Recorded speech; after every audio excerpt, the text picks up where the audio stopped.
Ladies and gentlemen, we are live tonight for another edition of NASCAR 21 Ignition live stream. It is the final race of the regular season for the custom schedule season on the channel for NASCAR 21 Ignition already. It is crazy how quickly we have gotten to this point in the season already. Our 26th race of the year, final shot for somebody to try and win a race to get into the playoffs. And boy, oh boy, is it going to be maybe a wild one here tonight, especially if we do end up making it to the end of the race, considering it is another 750 horsepower oval. More specifically, it is short track racing under the lights tonight at Richmond for the Federated Auto Parts 400. We'll take a look at today's starting lineup. And to start things off, Martin Truex Jr. will be on the pole for today's race. Joe Gibbs Racing has been dominant so far this season, double digits in the win total. Christopher Bell with 5, Truex with 1, Kyle Busch with 3 rather, and Denny Hamlin with 3. So Joe Gibbs Racing, 12 wins so far this season. We'll see if they can add a 13th in the regular season alone. If they can do that, that will mean that they will have won half the races in the regular season this year. And I think they have a chance for greatness for one of those 4 drivers to win the championship at the end of the season. We'll have to see which one it will be. Chase Elliott will start outside pole in second. He's got 2 wins himself. Coming in, starting in row 2, Kyle Larson and Kevin Harvick. Kyle Larson is the last driver in on the points coming into tonight's race. This is going to be a very interesting one for Larson. He's looking pretty good on points. He's 23 points to the good. Remember, there are no stages, so the max amount of points you can score in a race is 40 if you win. If you win, you're automatically in the playoffs anyway. So if Kyle Larson does not have a driver below him in points win tonight to get into the playoffs, all he has to do is make sure Stenhouse did not outscore him by 23 positions in tonight's race. So Larson's basically looking good as long as, the odd thing, again, of another winner, a different winner, happens tonight. That is not going to be necessarily easy for Larson, and I'll tell you why when we get through the starting lineup. But after that, in row number 3, we've got Denny Hamlin, Austin Dillon, 5 wins total between those 2 drivers this year. We already mentioned that Hamlin has 3. Austin Dillon has 2 wins himself. William Byron and Chris Buescher will be in row 4. Buescher, winless on the season. He is the highest running driver outside the top 16 in the point standings as far as qualifying goes for tonight's race. Joey Logano and Tyler Reddick will be in row number 5, rounding out the top 10. Our driver, Christopher Bell, will start inside of row 6 in the 11th spot. Probably the best qualifying effort I think I have had on a 750 oval so far this season, so that's a pretty good showing as far as what kind of speed this car's got. It seems like the Toyotas always have a lot of speed on the short tracks, Joe Gibbs Racing specifically. I mean, you can see it right here. Hamlin, you've got to be joking me with this game, I swear. Why does this happen? Why?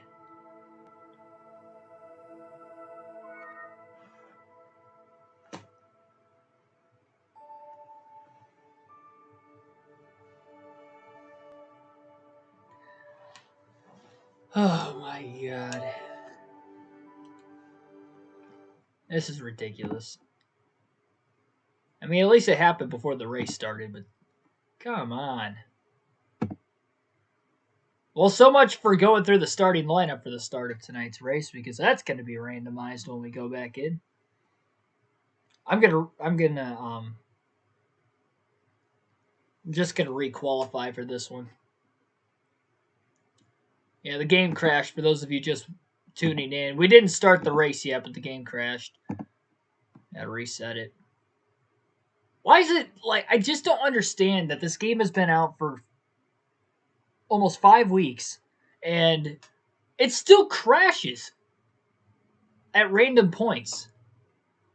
Granted, NASCAR Heat 5 did that like all the way to its non-existence on the channel, essentially.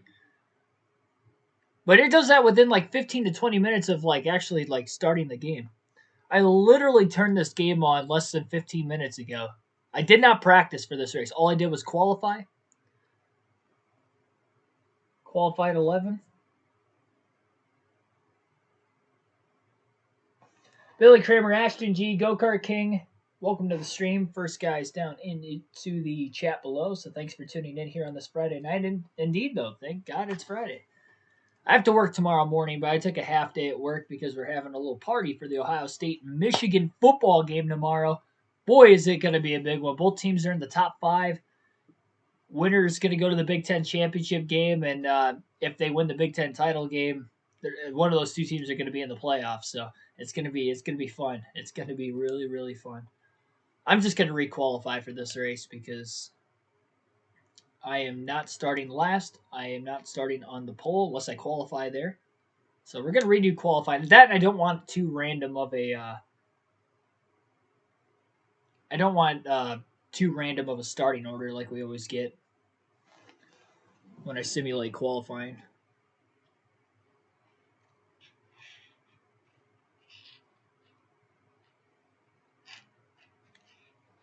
By the way, I don't usually like rant on the channel unless it's been recently with NASCAR 21 Ignition. That's like all, but I don't know if like every Starbucks is doing this, but they did this a while ago, and I kind of stopped going there for a little bit, and then I found out that they brought so essentially they have these paper straws. And I get saving the environment, whatever. That's fine. The problem with these straws is it's too thin, so you get chunks of ice just lodged in the straw, and I can't suck out of it essentially, and so yeah, it's kind of an issue. And then you got to wait for it to melt, and then when it melts, it just kind of tastes watered down.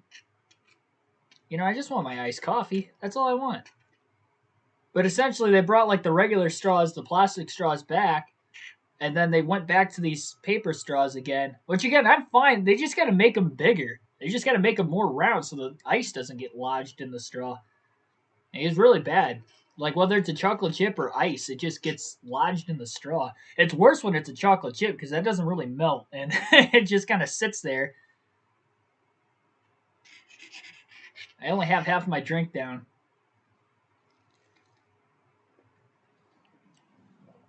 Kind of got to like try to blow it out the other end. Way too much of a hassle. Dodgers and Harvick fan, welcome to the stream. Zavi, welcome to the stream as well. We're going to requalify for this race here today. Let me turn the game volume on.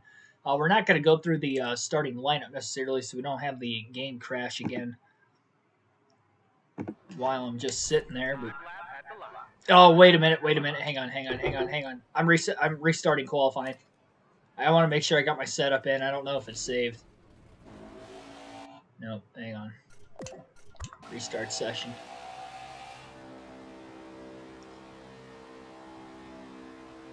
I don't think I got my setup in.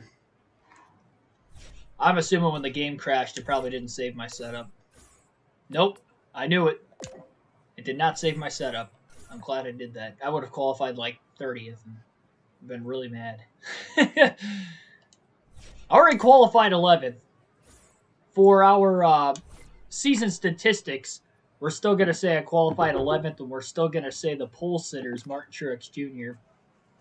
How many times has the game crashed this season just between from when I qualified and when I was about to start the race? Like 4 or 5 times this year I've had to go back and simulate qualifying. It's not always been on the stream. I know on a couple occasions it was like before the stream started. It's like if you just kind of leave it sit on a screen for like 5 minutes, it just crashes. So I have to do these like quicker intros. That was a really good corner that time. I do have stability help on. Minimal stability and minimal throttle sensitivity. Both of those are on low again. Just so I can hopefully make it through the race. I hope I qualify 11th again. That'd be nice. 12th. I mean, that's close. And Truex is on the pole again. Hamlin's still in the top 5. Byron's still in the top 10. Larson's still in the top 10. Austin Dillon's still up there. Chase Elliott's still up there. Chris Buescher's still in row 4.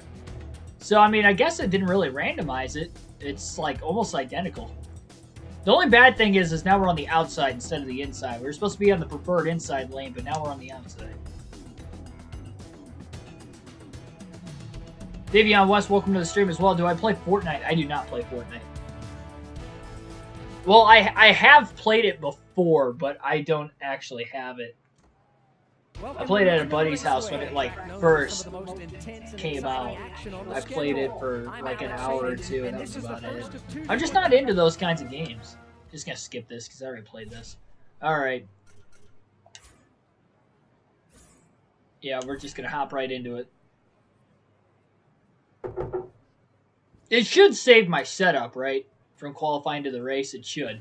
15 people watching, 2 likes right now. Definitely hit the like button down below. We're about to wave the green flag here tonight. 400 laps around this 3/4 mile short track at Richmond. We're underway. And Bell already gets into the wall on the opening lap. In the tri-oval. Oh boy, 3 wide to the outside. That's not a pretty place to be, especially on a short track, as he almost got squeezed into the wall by Bubba Wallace. Kevin Harvick all the way down to the apron. And he squeezes Bubba Wallace himself there. Bell scrapes the wall off the exit of turn 4 again. He can't get back down to the bottom. He originally qualified 11th, but had to start in the outside lane due to the game crashing. And oh man, Tyler Reddick gets sideways, and he almost spins out. Bell hits the wall again off turn 2. He could not run the outside here at Richmond, but with Reddick getting really loose and making that save, it allowed Bell to be able to pull back down to the bottom. Look at the run he got off turn 4 as Chastain lifted and everybody else had to check up side by side behind him. Bell drives it in deep into turn 1 to try and make a pass on Bubba Wallace. Swung across his front bumper. Wallace going to try to cross him over. That's not good because now Bell's going to be back on the outside again. He tried to chop down, but Keselowski went to the apron. And then he got tagged by the 42 car as well. Wild start to this one. Bell's got to be careful anytime he makes contact. Problem is, in turn 3, the AI likes to chop the corner off, and you're kind of a sitting duck, so we just kind of got to hope we don't get turned by the AI. But corner exit to turn 4 is definitely where Bell's going to be gaining the most ground. His only win on a short track this year came at Phoenix, and we did race at Richmond earlier in the season, but it was a 50% race. And if you remember, in that race, we had a caution midway through it, and the AI kind of took over. And so that was when we introduced the trivia, I believe, was the first night we started doing trivia. So the game finished the race, and I believe we finished 25th. If I remember correctly, Bell just blew through turn 1. Got into the side of Kevin Harvick, almost spun him out. So Bell has worked his way inside the top 10, again after qualifying 11th. Another massive checkup off turn 4. It's very similar to the dog leg at Phoenix, where they just kind of check up randomly. I think it's because they drive the corner so deep on entry, taking it sometimes all the way, all 4 tires down to the apron, so they have to lift off the exit of the corner, and that helps Christopher Bell. He kind of clipped the apron there as well, but he launches his way past Kyle Busch, his teammate Austin Dillon as well, off the exit of 4, and Bell's to 6th. Oh my goodness. Oh, got really tight. Go back to every NASCAR heat/ignition and try to win every game. What do you mean by try to win every game? Like try to win a race in every game? I don't want to do that. The classic game series on the channel that we do at the NASCAR games, the idea is to work up through the Technics games and then stop when we get to NASCAR Heat Evolution. You could say we could stop when we get to NASCAR Heat 3, but I know Heat Evolution through Heat 3 are so bad, I don't even want to play those games again. And Heat 4 and Heat 5 we've already played on the channel, so.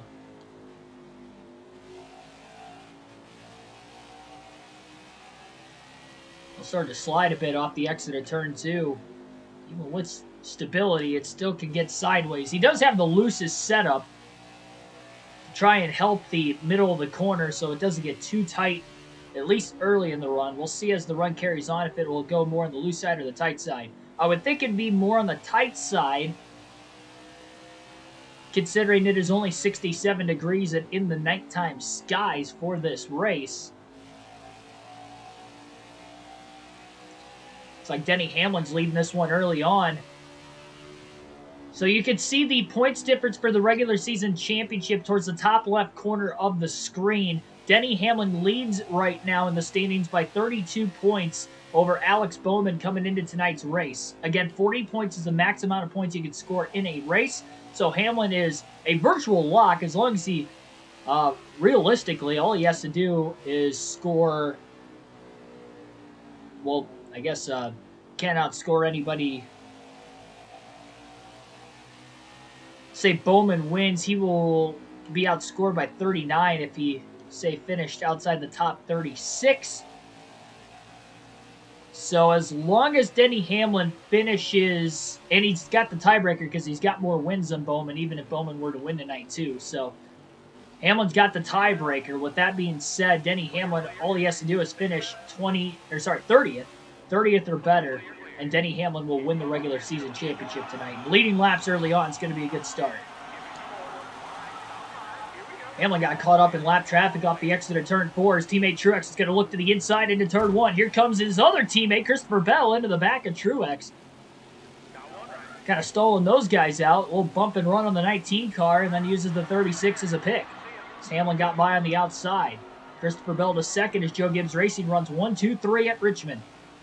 Bell is ripping around this racetrack, and he will take the lead, clearing Hamlin well before turn 1. Because it was a 50% race and the way the caution played out earlier this season, we knew it was only going to be a one-stop race anyway because it was only 200 laps. The caution came out in the middle of the green flag run that everybody was able to pit under the caution and make it to the end. So I'm not sure exactly what the pit window is here at Richmond. We'll just have to wait and see what the AI will do as far as that goes. And Bell will have to pit accordingly. Mason Gutterman, welcome to the stream.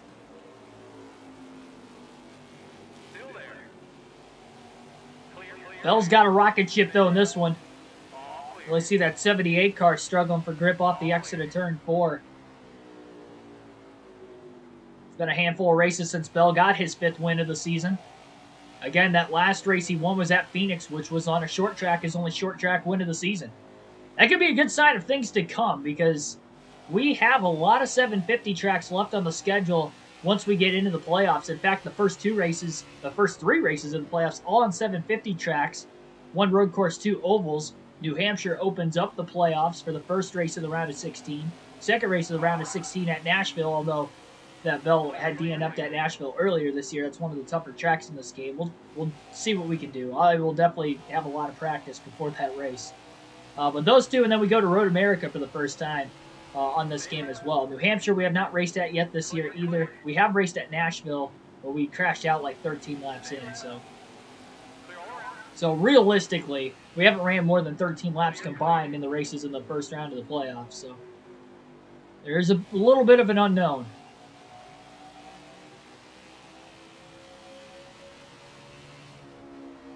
Yeah, I think Christopher Bell's definitely got the fastest car in this one. At least on the short run. Again, we'll see what the long run will do with this very loose setup. Just kind of making his way around traffic, for the most part, pretty cleanly. Outside of those first 2 to 3 laps when he was stuck on the outside. And then got to the inside and then put himself back on the outside again when Bubba Wallace tried to cross him over. Bell's done a very, very good job. Maybe 2 green flag pit stops for 100% race since it was a 1 stop for 50%. That's definitely possible. That's definitely possible. Because I would assume you could go just over 100 laps. And if that's we have to go 125, I think, is to make it on 2 stops exactly. We have to be able to go at least 125 laps on fuel. I don't know if we can go that far. But that's why, I know we could go 100 laps, so that's why we were able to make it a 1 stop and a half race, but I don't think the fuel window will be open for 125 laps at Richmond. I could be wrong.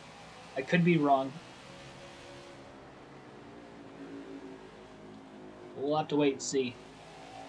Again, no telemetry, so it's a big guessing game. Blit 500, welcome to the stream. Just bought 21 ignition. Well, good luck. Try not to freak out over any glitches and crashes you get. And hopefully you can enjoy the game for what it is.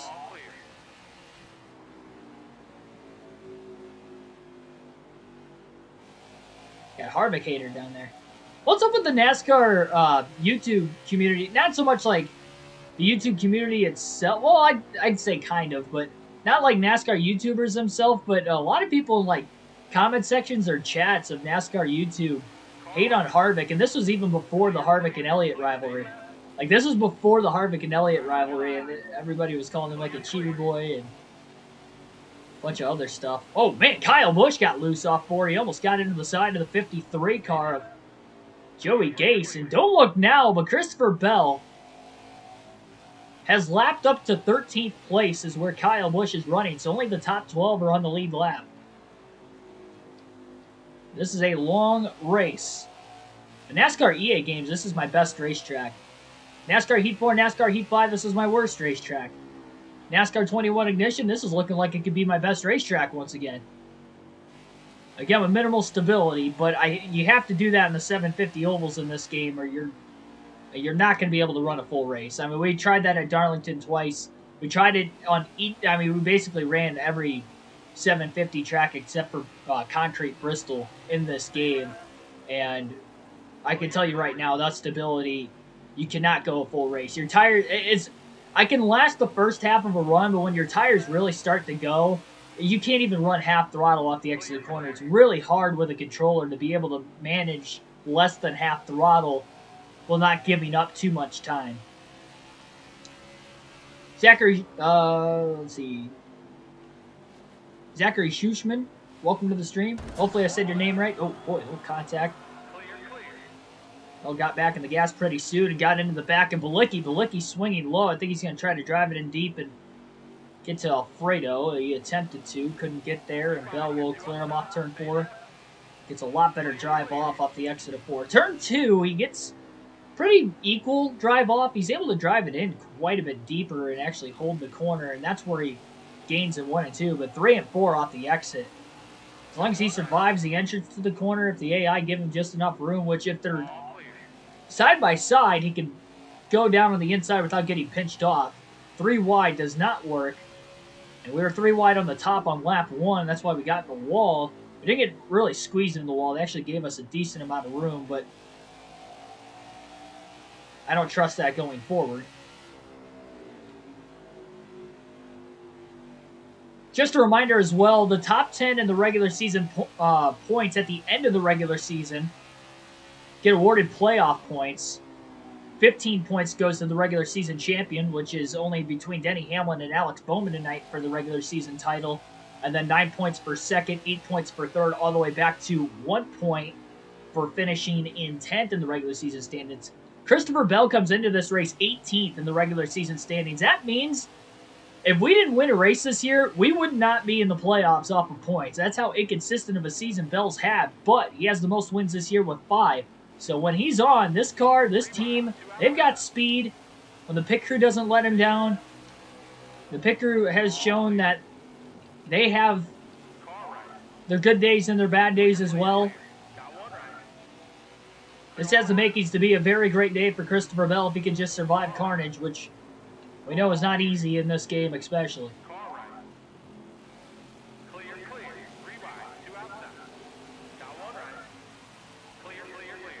First race of the playoffs on the channel will be tomorrow night at New Hampshire. Scheduled for 5 p.m. Eastern Standard Time, so a little bit of an evening start time. Not so much like a really late start time. Again, I'm only working a half day tomorrow, so I'll be off early enough. We can get that done. Look, I don't have to check up big time off the exit of turn 2. That wadded everything up there. Oh. A bump to the back of Elliott. There's Truex in third. Bell drives it in deep into 1 and 2. Slides up the racetrack. This is just insane. There are only 2 cars on the lead lap, and it's only lap 37. A good qualifying effort for Christopher Bell. Qualifying 11th definitely helps. One of the better qualifying efforts he's had on a 750 oval so far this season. The road courses, he's qualified well. The intermediate, so the 550 tracks, for whatever reason, excluding super speedways has been fast in qualifying, but the intermediate tracks in this game It's just really hard to qualify on a hard difficulty. I don't think I've qualified inside the top half of the field on a 550 track all season. I think like 20-something, somewhere in the 20s, probably my best qualifying effort on a 550 track that isn't a super speedway. Super speedways, I seem to qualify like top 10 a lot, but that's on expert. But yeah, it's tough. AP Sports, welcome to the stream. Next year, going to New Hampshire for your first ever race. Oh wow, congratulations! I haven't been to New Hampshire yet. I thought about going next year because there's not too many races in the summertime that I'm going to outside of Michigan. Really is like the only track that Gateway early June, which I would still kind of consider spring.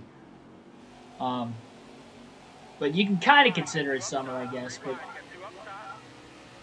But outside of those two tracks, like those are the only tracks I'm going to from June to through August next season, except for Mid-Ohio for the truck race and the IndyCar race. But that's only an hour and a half drive, and even Michigan's only an hour and a half drive for me. So, you know, outside of Gateway, like I'm not staying in a hotel for like 3 months during the middle portion of the year. But I'm going to a lot of races at the beginning of the season, and as of right now, it's looking like I'm going to 3 playoff races next year as well.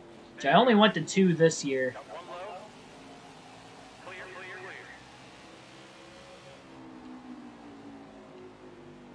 Like to play 21 additional. I wouldn't say I like to play it a lot. I like giving you guys good content on the channel.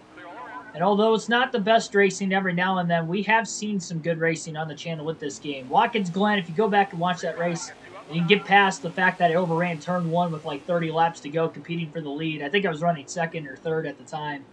And we were setting up for a really good race there. We were setting up for probably the best race by far on the channel with this game.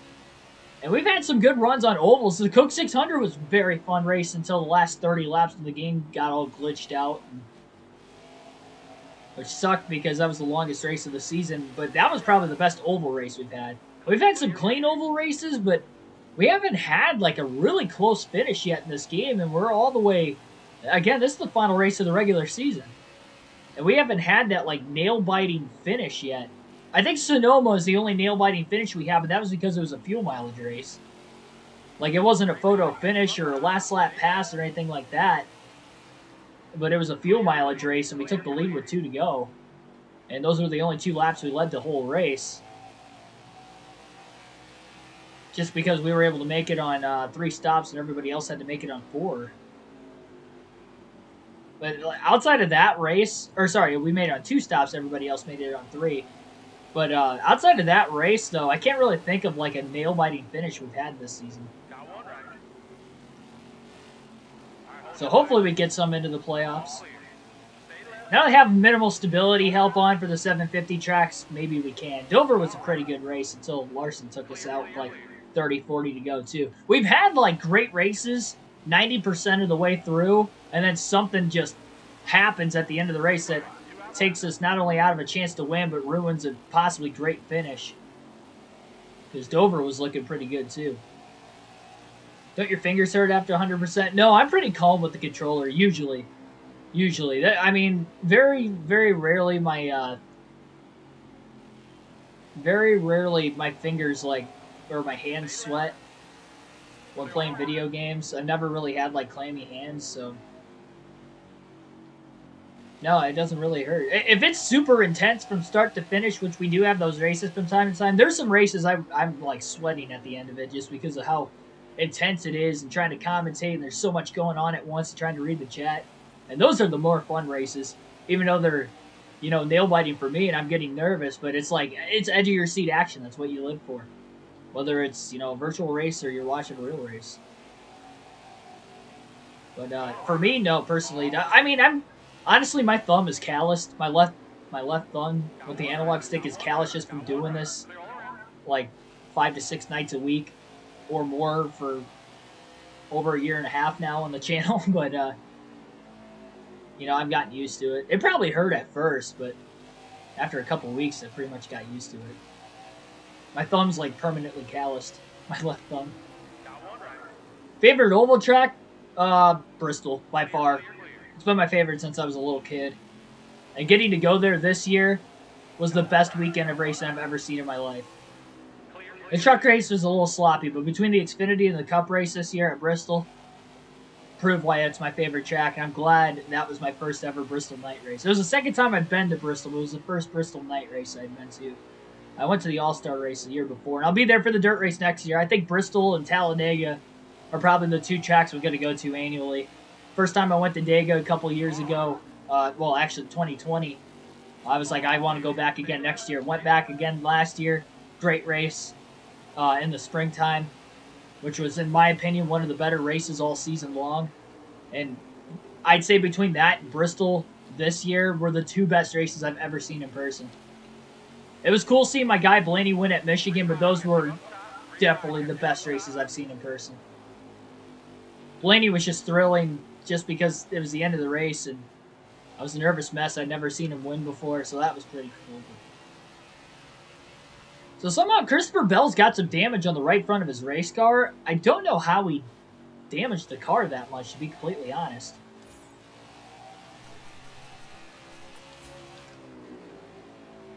Made contact a couple times in this race, and we got in the wall twice. Both within those first two laps when we were trapped on the outside, but that's it. So, kind of surprised that there's some damage there. First I've really looked at it. Has been any announcements? I haven't checked Twitter with NASCAR 21 Ignition since the last patch came out, so I have no clue exactly, Billy. Glenn Goad, welcome to the stream. Total post on the upper left. Cannot tell the track position. Oh, yeah, that. I'll keep you guys updated on that. Sorry, I have to have the points up there for right now, just because it's the regular season finale, and I'll have that through the playoffs. So the running, well, the leaderboard in this game's kind of messed up anyway. Like I couldn't tell. I think Denny Hamlin's in second place, because he was in second the last time we saw him. Chase Elliott scored in third right now. Martin Truex Jr. fourth, and William Byron rounds out the top five. And obviously our driver, Christopher Bell, is leading the way. Bell's a lap ahead of the field right now, too. Oh, almost some contact. McLeod got loose a couple times, it looked like. It looked like he caught the car, and then he almost overcorrected it again into Bubba Wallace, but I don't think they actually made contact.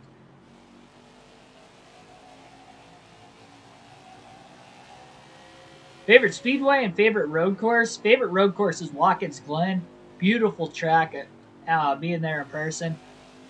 You know, when I grew up and there was only two road courses for the longest time in NASCAR, Watkins Glen was always my favorite too. The Roval's grown on me. The Roval's really grown on me. I mean, I don't know how it couldn't. If you've watched any of those four races. I was there in 2019 and saw a really good race too. But I also saw a really good race in 2019 at Watkins Glen also, so...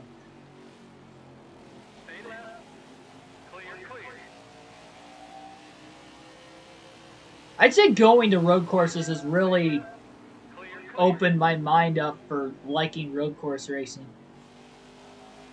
Honestly. Because Watkins Glen in 2019 was the first road course I'd ever been to, and then I went to the Roval later that season. And then just this year alone, I went to Road America, Indianapolis road course, and I went to Mid-Ohio for the Xfinity race as well. Then the Indy road course I saw in IndyCar and NASCAR racing, so that was the first IndyCar race I'd ever seen. Plan on going back to Mid-Ohio again next year with the trucks going there, and then probably going to go for the IndyCar race there as well next summer. So I think those are the only two road courses I'm going to, or the only two road course races I'm going to next year. It's the track I've already been at.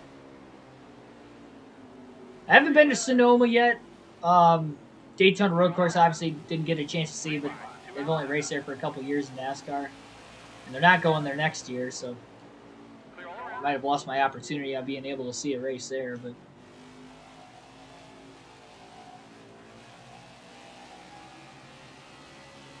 But outside of that, and Coda I also have not been to yet. But obviously, again, that they've only raced there once in NASCAR, so.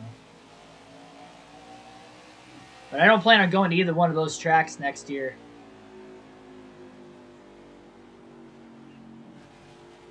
Go to the Mid-Ohio IndyCar race. Yeah, I mean, I plan on it. It's on a Sunday, too, so I don't even have to request off work. I think it's, I can't remember if it's the 4th of July weekend or if it's the weekend after the 4th. I know that and the Truck Series race are like back-to-back weekends. The truck race is on a Saturday and the IndyCar race is on a Sunday, but I know it's not the same weekend. They're like back-to-back weekends, but I can't remember which one's first. But I know they're both the first and the second weekend of July. So there's a very good chance with not going to a lot of NASCAR races in the summer months next year. I'll go to a couple local dirt races and film some content there. I think there's a good chance of going to the King's Royal next year for the World of Outlaws at Eldora, because that's in the middle of July usually. It's like the second or third weekend of July, so as long as it's not the same day as that truck race at Mid-Ohio, I plan on going there. So we'll have some dirt racing content on the channel next year. Speaking of dirt racing content, new series coming out on the channel in the next 48 hours. First career mode episode will be uploaded of World of Outlaw Sprint Car Racing 2002 on my PlayStation 2. I'll have a trailer out later tonight for the career mode, and I'll probably upload that first video tomorrow, honestly. It means I get off early. I have it recorded. I recorded it last night.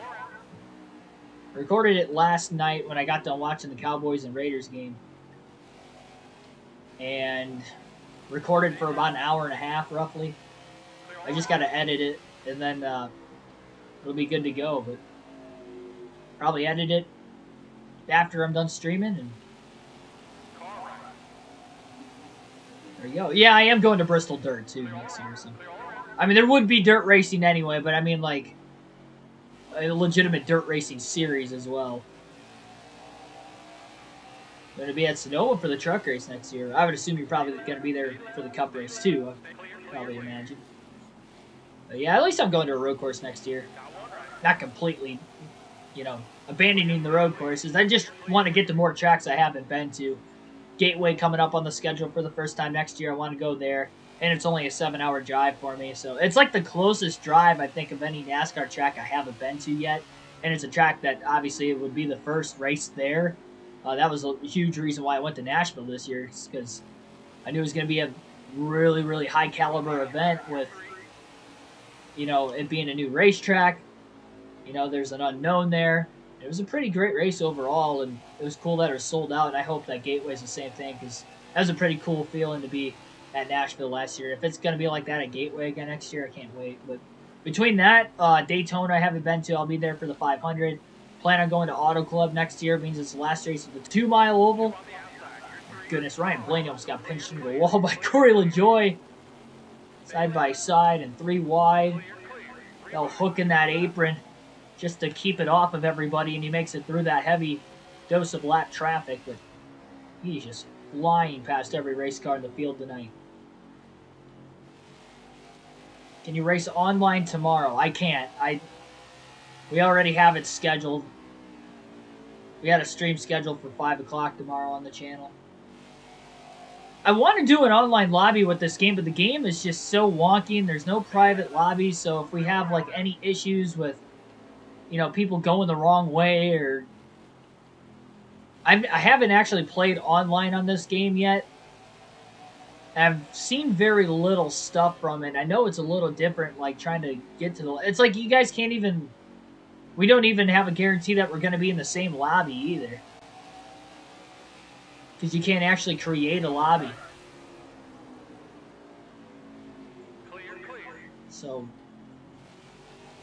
I'd like for that to be a thing before I start doing online play, but trust me when I say I want to do online play.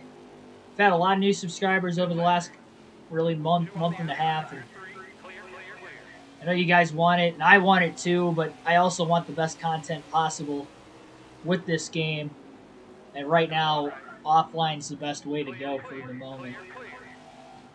But we'll get in the groove. Once everything does start working out with that, we'll start having it every other week like we were doing with Heat 5 there the last couple months. So,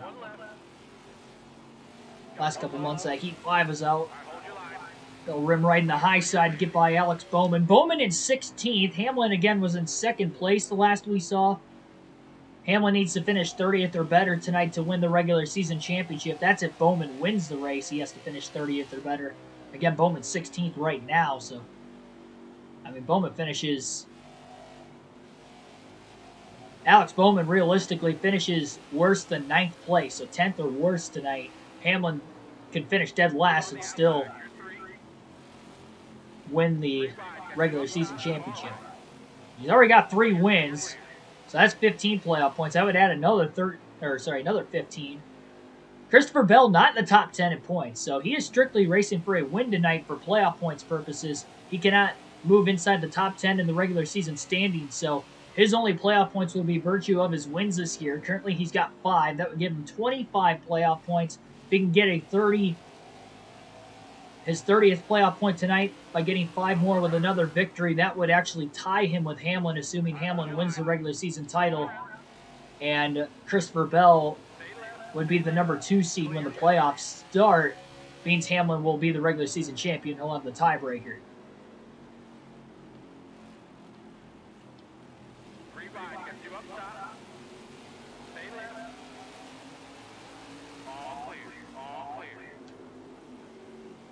Oh, I know who Dave Marcus was. Is he in the NASCAR Hall of Fame? He might be, but I'm not entirely sure either.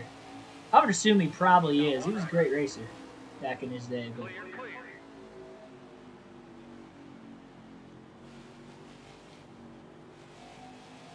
what race car driver is better, Alex Bowman or William Byron? Yeah, I mean, that's tough, honestly. It's really tough. Byron is far more consistent than Bowman. I think this year and even the year before proved it, even though he only had 1 win the year before and he, kind of barely made his way into the playoffs. But last year, Bowman wasn't that far ahead of Byron in points either. But Bowman had a win in the regular season, so he kind of he had a quiet year. Then he had an early exit to the playoffs, and he had an early exit. Or no, he made it to the round of 8 last year. My bad. Bowman did, but then this year, Bowman was really, every season Alex Bowman has had with Hendrick Motorsports, he's been really inconsistent. Whether it's the regular season, and then he only had 1 good playoff run where he made it to the round of 8, and that was 2020. Because every other year he got eliminated in the round of 16 or the round of 12. And I don't know. You would think with more experience that he should be better than Byron, but it's close. It's really close. It's honestly really close. The only reason it's close, and I wouldn't say Byron hands down, is because Bowman can click off multiple wins in a season, like this year having 4 wins. Because that's how lethal Bowman can be, and that 48 team can be when they're on, but they are not consistent by any means. Like, he was the 4th best Hendrick driver throughout the season. If Byron with the next-gen car shows as much consistency, especially as he did this season, he will get more wins. They will come. I mean, look at what happened with Blaney this year. It just takes a while. It just takes a while. And he's got plenty of years to try and figure it out, signing that big contract extension with HMS. So the future is very bright for William Byron right now. And him and Rudy Fugle definitely seem to be a pretty good tandem. Well, gets around Harvick on the outside of the racetrack. Look at this lap traffic. This is not going to be fun for Christopher Bell trying to make his way through. He's got a 2-lap lead on the field, though, so he can take his time. We're lap 87. Still have not seen a caution or any pit stops in this race. I would imagine we're going to have green flag pit stops fairly soon. Oh, Bell drove it in deep, got into Ross Chastain. Kind of moved him up out of the way. This is just ridiculous how fast Christopher Bell is. I swear this is champion difficulty. And we do have a little bit of stability assists, so we can try to make it to the end of the race. Because I probably wouldn't even make it 50 laps into a run without spinning out. without stability help at this track, but in this game. Again, any other game, I'm fine, but this game is just way too hard.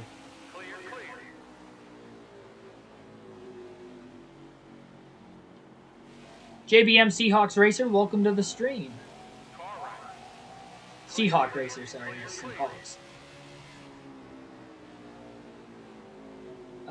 You got 2 autographed hero cards from Dave Marcus. Yeah, that's pretty cool. Yeah, I don't know if he's in the Hall of Fame or not. It's something you guys might have to fact check down in the comment section. 3 wide into the corner. Bell just going to let Suarez and Keselowski go. Bell's so much faster, too, because, again, they check up off the exit of turn 4 because they really pinched that corner off.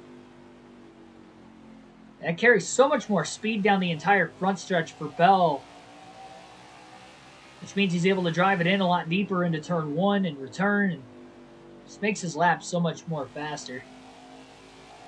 Who's better, Carl Edwards or Matt Kenseth? That's easy, Matt Kenseth. Hands down, Matt Kenseth. Edwards was really good. Don't get me wrong, Edwards was good, but 2 Daytona 500s, a championship. I think he had a Southern 500 too, which I think Edwards had a couple of those, but he's got far more wins. I think Edwards was, 28 wins or somewhere around there. I know Kenseth was in the upper 30s. He had more wins. Rookie of the Year. He's just got a lot more accolades than what Carl Edwards had. So, gotta go Matt Kenseth. That's an easy answer. That's not even a question. Dale Earnhardt and Dale Earnhardt Sr.? Or Dale Earnhardt Jr. and Dale Earnhardt Sr.? Sr. is a 7-time champ. He's like arguably the greatest of all time. Dale Jr. never won a single championship. Dale Jr.'s, again, he's a great racer, but that's not even a question. Tyler Burbeck, welcome to the stream. NASCAR Heat Ultimate. Extremely fun to play if you have Nintendo. I do not have Nintendo.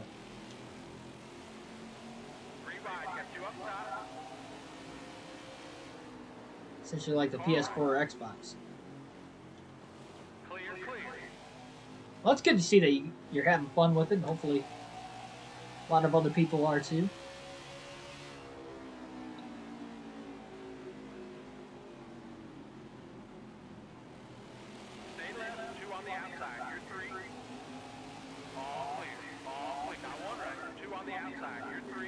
Man, Bell sends it into the corner. That probably wasn't good. He almost turned himself on Chase Briscoe. Bell's going to fly past him on the front stretch after Briscoe had to lift off the exit turn 4. Bell could have turned himself there. He gassed it up at the last second to try and drive it in deep on the 14 car, and that was not a smart move, trying to go 3 wide into turn 3. He should have just backed out of it. Never second guess yourself, because usually that's when you wait too long. When things happen at these high speeds in NASCAR, you second guess yourself, things could go wrong, and you got lucky things didn't go terribly wrong there. Yeah, again, that's not even a fair comparison. I mean, Dale Sr. is like, he's definitely on the Mount Rushmore in NASCAR. I don't think you could really argue he's in the top 4. He is in the top 4, probably top 3. He's in my top 3. But Bobby Labonte. Bobby Labonte isn't even the better of the Labonte brothers, in my opinion, either. Terry had one more championship than Bobby had, and he won a couple more races than Bobby, too.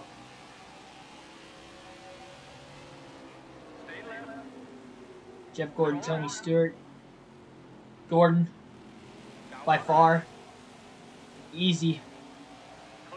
Gordon's got like over 40 more wins than Stewart. And one more championship.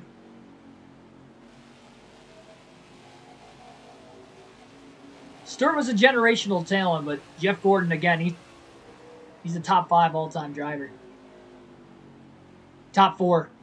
He's probably number 4 for me, and the only reason he isn't in my top 3 is just because he's got 4 championships. But I can understand an argument for Gordon maybe even being the best of all time. I could understand if somebody tried to defend that answer. I wouldn't really argue it.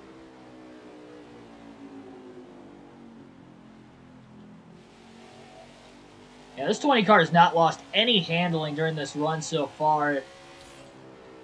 Bell's not going to make a single adjustment when he comes into the pits this first time.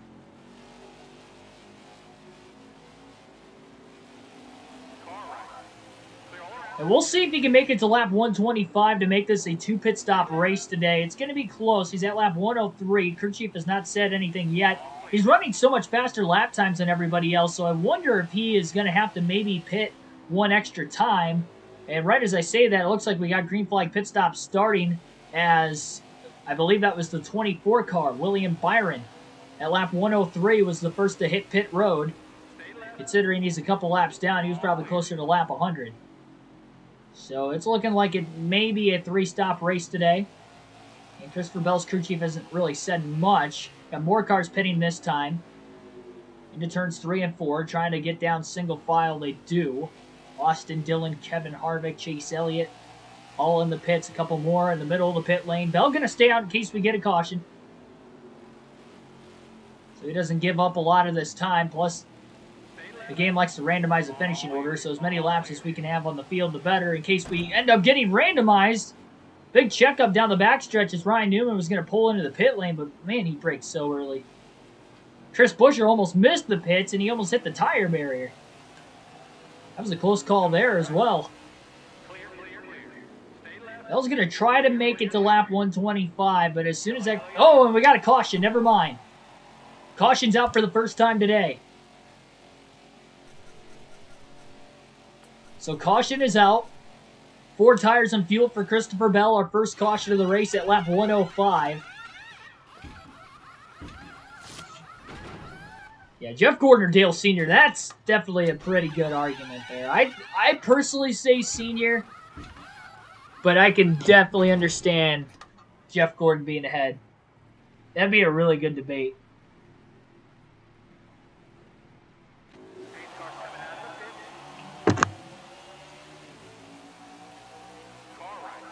Oh man, it didn't give me control until we got into turn 1. That was weird. Almost overran the corner. Green flag back in the air, though. Bell was able to pit during the caution flag.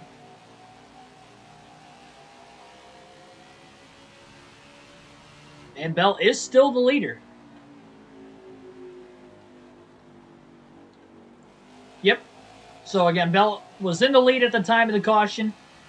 Won the race out of the pit lane. He had a 2-lap lead on the field. There are a lot of cars in the pit, so they are pitting again after the caution. And we'll have to see if that may bring out another yellow. We tend to see that with other races this season, both on the career mode and the custom schedule season.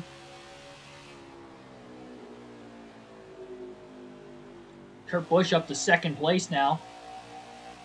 I don't really think he's been in the top 5 at all today, so maybe a randomization in the running order has helped him.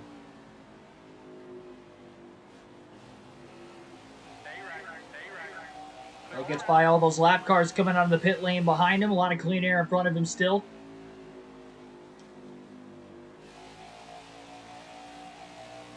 The gamer guy Seth, welcome to the stream as well. Joshua Rumsey, welcome.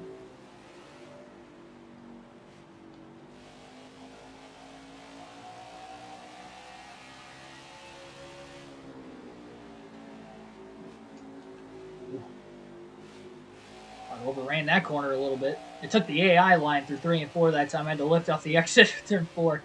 Not as much as these guys have to, though. They're still faster. Chase Briscoe's got some damage to the front of his car. Maybe he was involved in that first accident of the race.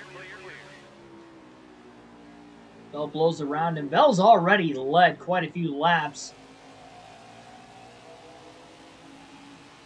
If he leads for about another 10 to 15 laps, he will have led about 100 laps in the race already today. After qualifying 11th, it has been a dominating night so far, but still over half the race to go. And again, anything can happen. These full races.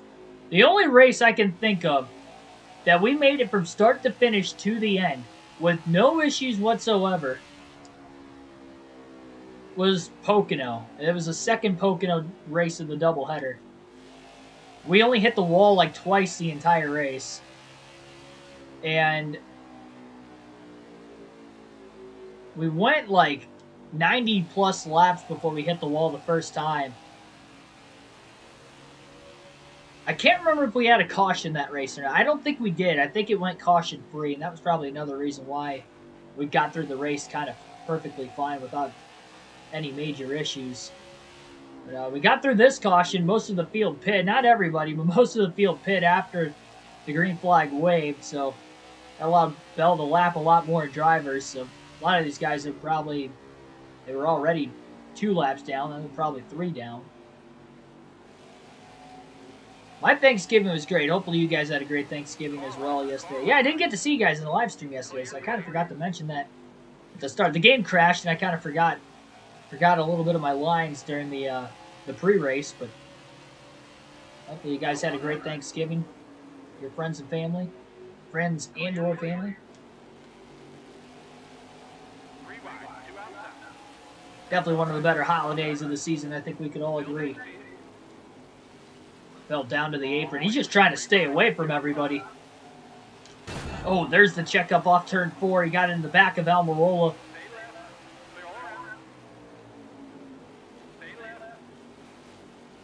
'43 car of Eric Jones squeezing Corey LaJoie. Contact there, stalling him off the exit of 2. Bell blows by him down the back straightaway. And into turn 3. Favorite track on NASCAR 21 Ignition? Dover was actually really fun. Again, you have to drive it with stability help, though, with the 750 ovals, or you're just going to want to spin out. But with the stability, Dover was pretty fun. The road courses in general, Watkins Glen was really fun.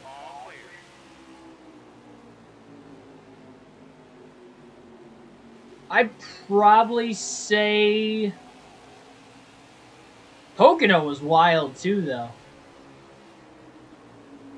We just made it through the wildness. Well, got into Ross Chastain that time in turns 1 and 2. That's the second time he's gotten into him now. Overrunning the corner. That time he almost spun him right around.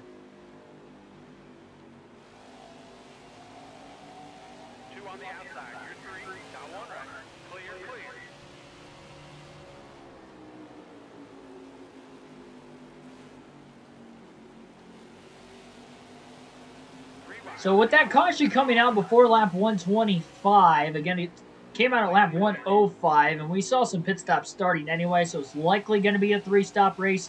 The caution only further solidified the fact that it was going to be a 3-stop race today.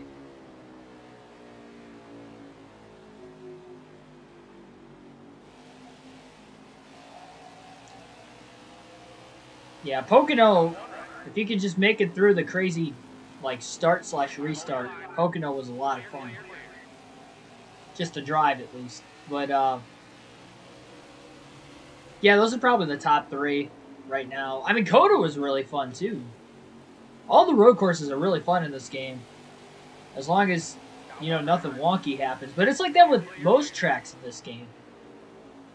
I think the 750 tracks would be more enjoyable if you could control it without stability. Because with stability, the car is just kind of overly tight.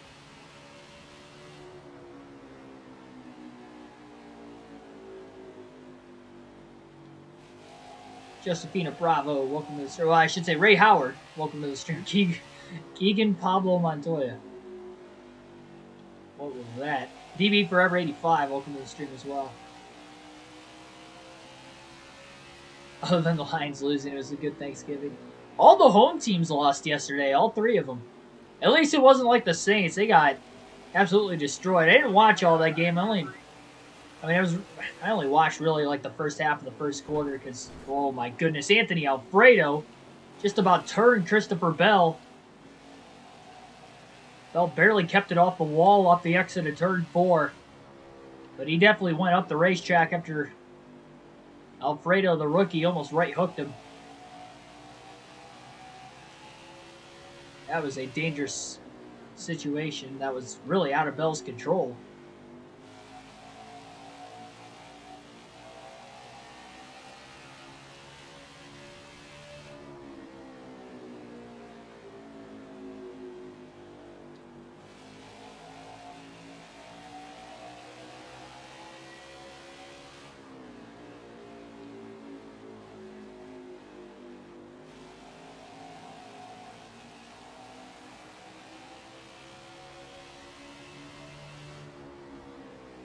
But to go back to my favorite tracks on this game specifically, we still haven't raced at every track. Got to go to New Hampshire yet. That'll be the next race of the custom schedule season. Still got to go to Concrete Bristol. I'm sure that will be up there as long as the gameplay is fine with the stability. I would assume with Dover being good that Bristol probably is going to race a lot of the same. So I'm expecting good things there. But I'm also expecting with it being a short track, that's a half mile, it's probably going to be a crapshoot. But I mean, this one so far, on a 3/4 mile track, hasn't been a crapshoot so far. Now, granted, Bell's had a stupid fast race car. And Harvick almost got sandwiched 3 wide in the middle between Logano and Byron. Ooh, contact as Logano goes up the track a little bit. 4 wide off the exit of the corner, and the 77 of Haley almost got squeezed into the wall. 4 wide at Richmond. Bell had to get through there quick because everybody stacked up. All 3 cars made contact when they were 3 wide, and Haley almost got a piece of the wall on the high side. We've had 1 caution today. Almost saw her second.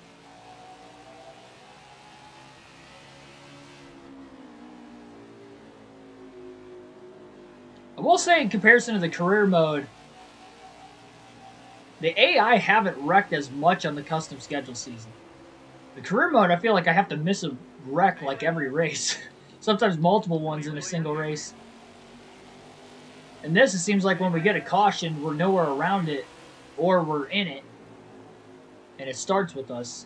Whether it's me messing up, which is very few times, usually it's the AI just not giving me any room. But yeah, Daytona Road Course is good in this game. All the road courses are good in this game. If you play without cautions, road courses are a fun time. You get a caution, though, you can lose a lap because the scoring's so bad in this game. But it's like that on the ovals, too. So that is definitely the biggest thing they have to get fixed with the next patch. They got to get the scoring fixed so you don't lose a lap under caution for no reason.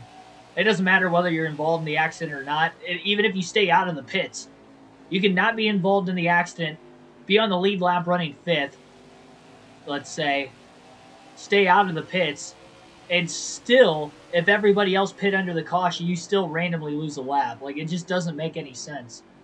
And not only you're losing a lap, but then you don't pit, and then you have to pit under the green. Or sometimes you blow a tire on the restart for random reasons, even if you don't hit anything. They said that was fixed with the last patch. It's obviously not. At some tracks we haven't had that issue, but I also didn't race at every track before the most recent patch either, so it could have been an issue at those specific tracks the whole time. So those are the 2 biggest things they got to get fixed. Both have to deal with cautions in this game.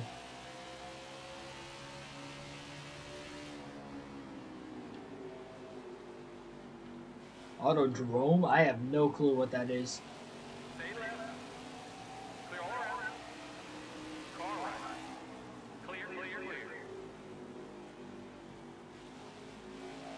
If you're talking about Homestead Miami Speedway, they do have Homestead in this game. I mean, they got every track that was on the 2021 Cup schedule. Those are all the tracks in this game. 7 different road courses, if I'm not mistaken. We've got 8 on our custom schedule season because we go to the Roval twice, but went there once in the regular season already. We'll be back there again for the elimination race at the round of 8. Not the elimination race, but the second race If I remember correctly, the round of 8 in the playoffs will be back at the Roval again. The elimination race in the round of 8 is Bristol.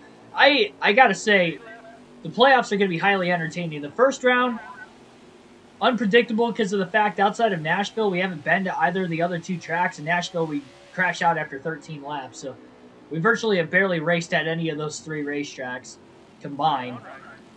Second round, you got Daytona in there for a 400-mile race for the night race. As long as we don't have a speed glitch still. Plan on running that sometime next week. But then the round of 8 of the playoffs for us is going to be insane. Martinsville, Charlotte Roval, Bristol are the 3 races in the round of 8 to decide the Championship 4 and non-Championship 4 race at Talladega. Just like we had with the NASCAR Heat 5 custom schedule season on the career mode and the Xfinity Series custom schedule season on the championship mode when we first started NASCAR Heat 5 gameplay. Those were both good races. The Xfinity race was one of the best races ever in the channel. And I'm hoping we can get something like that out of NASCAR 21 Edition and really save the season as far as the entertainment factor, considering that we've had a lot of races that have been just kind of dull. We just haven't... I mean, NASCAR Heat 5, we were very fortunate that last season we did, I felt like there were I felt like a third of the season we just had crazy finishes, close finishes. Not all photo finishes, but, you know, a lot of races that came down to the final couple laps of the race, or there was a battle for the win. But this season, we just, outside of Sonoma, where it was a fuel mileage race, we have not seen that.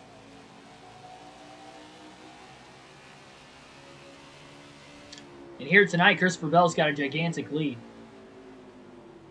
And we don't know who all lost a lap because of possible scoring issue with that last caution as well.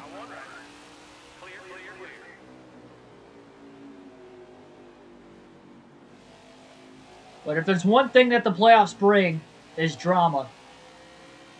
And I'm sure we're going to have some drama to go with that. Even here in NASCAR 21 Ignition, where Denny Hamlin got held up with those 3 lap cars. He was stuck on the outside. Hamlin's back to 7th place. He was in the top 3 for most of the day, but after that first caution, he had lost some positions. Oh, man, a little contact. Bell got it in the back of Kurt Busch. Ross Chastain had got squeezed by Eric Jones. They made contact. That's what caused a little bit of a stack up. Kurt Busch got out of the gas, and Bell couldn't get out in time without running in the back of him, but no heavy damage. Still got that little bit of damage on the right front. He didn't repair that under the first stop of the day, under that caution, but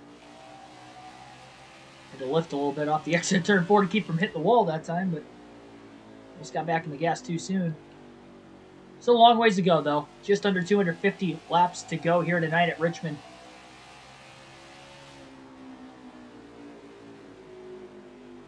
But it could be back-to-back short track wins for Christopher Bell. Remember, Craftsman's the only paint scheme we have not won in of the 4 so far this season. The only sponsor we have not won with. 2 wins with DeWalt, 2 wins with Ream, 1 win with Irwin. Craftsman has 0 wins on the season. Trying to go for it here tonight. Break the Craftsman curse on the channel with Christopher Bell on our custom schedule season. Get that win out of the way in the regular season finale would be pretty good. Pressure will be off when the playoffs roll around tomorrow night at New Hampshire.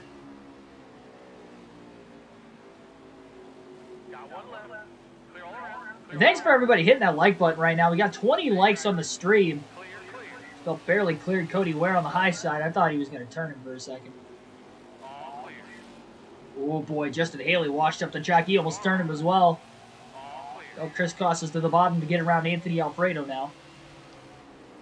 3 wide down into turn 1 underneath Daniel Suarez. Michael McDowell. Bell pushed up the track a little tight. He kind of tagged that white line.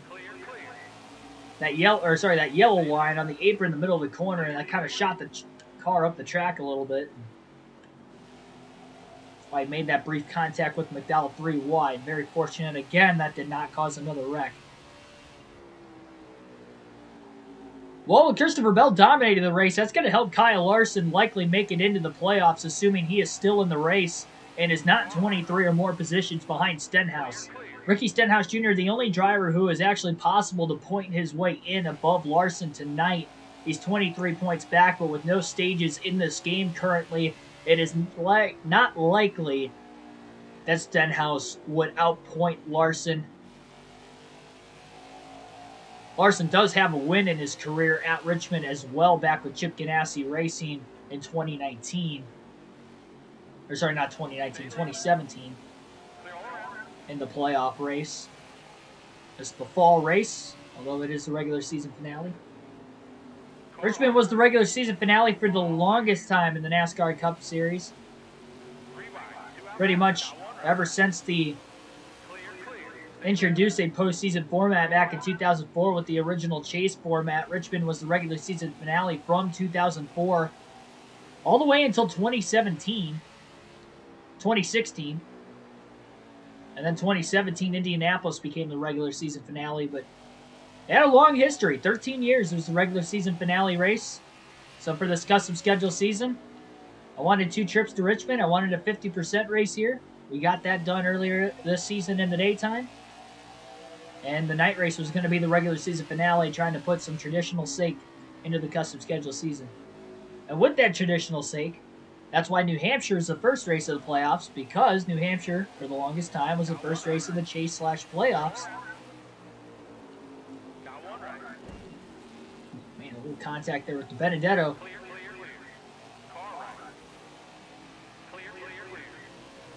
It was the first race from 2004, and that inaugural year into 2013, New Hampshire was the first race of the playoffs, and then Chicagoland took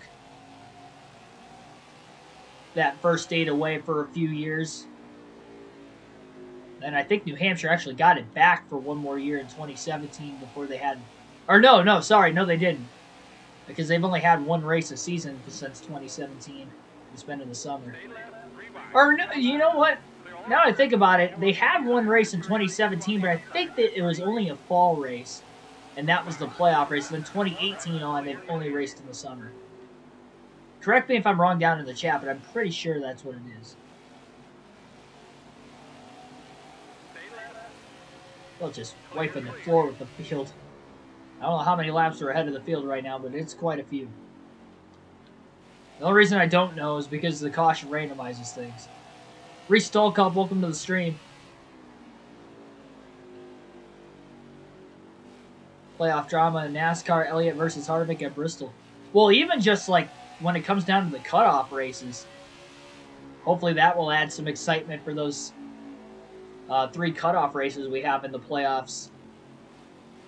Road America and Bristol are 2 of them. And we know the road courses are good in this game, so I think Road America in that round of 16 could have a very good potential of being a solid race.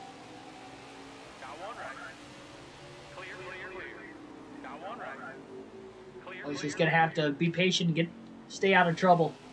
Hopefully he wins one of the first 2 races of the round. That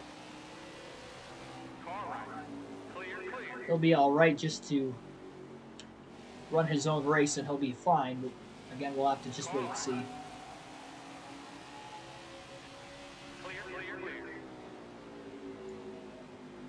So what, there's only 2 races left then for F1?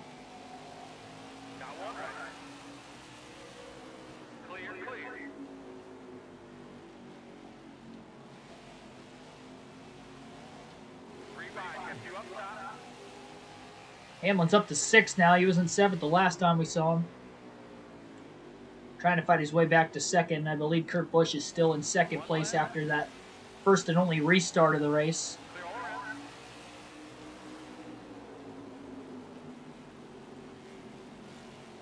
Still got quite a ways before Christopher Bell's going to pit again, unless we get another caution. He could go past lap 200 considering he pit at lap 105 during the caution. And he was probably going to be able to go a couple laps past that before the caution had waved. We actually went green at lap 112, so at least 105 laps past that would take us to lap 217. So at maximum, that would be the next stop for Bell, unless we get another caution again before that. And not to mention, the caution came out in the middle of green flag pit stops. Bell just didn't pit yet, so he went from... Again, he was at least 2 laps ahead of the field because of that. And the randomization of cautions potentially in this game, not all the time, but most of the time, I got really shaking the running order up because Hamlin was in second. Now he's in, well, he was in seventh. Now he's up to sixth again. But Kurt Busch, who wasn't even in the top 5, has now been in second ever since the restart. Kurt's had a quiet but good season. He's in the top 5 in the regular season point standings. Only 1 win to show for, so not a lot of playoff points, but it's good that he's going to get those regular season playoff points considering he is in the top 5. So he'll be in double digits. Should finish 5th at the end of the night. I'll probably post in the community tab what the playoff standings will look like before the New Hampshire stream tomorrow. And then, just like we have on the left side of the screen for tomorrow night's race, we'll have the actual points. There you see on the left side of your screen all the drivers with wins who are locked into the playoffs. 15 different winners so far this season. Just crazy how much variety we have had with winners this year. And really only 2 of them are, I'd say, wild card winners. I mean, you can maybe consider Austin Dillon and Tyler Reddick wild card winners, although Dillon's got 3 career wins and Reddick made the playoffs on points in real life this season. So I wouldn't say complete wild cards there, but Dillon's got 2 wins. Reddick had a win early on in the season as well. The only 2 wild card winners we had were Cody Ware and Josh Bilicki, and the only reason they even won on road courses was because I ran out of fuel at the Roval where Bilicki won, and ran out of fuel at Coda where Cody Ware won. The only reason they won those races is because we had to simulate to the end and randomize the finishing order. Those guys would not have won if we didn't have a randomized finishing order because I ran out of gas. So and the only reason I ran out of gas because there's no telemetry in the game and I tried to push the fuel window too far. So I know not to do that again in this game.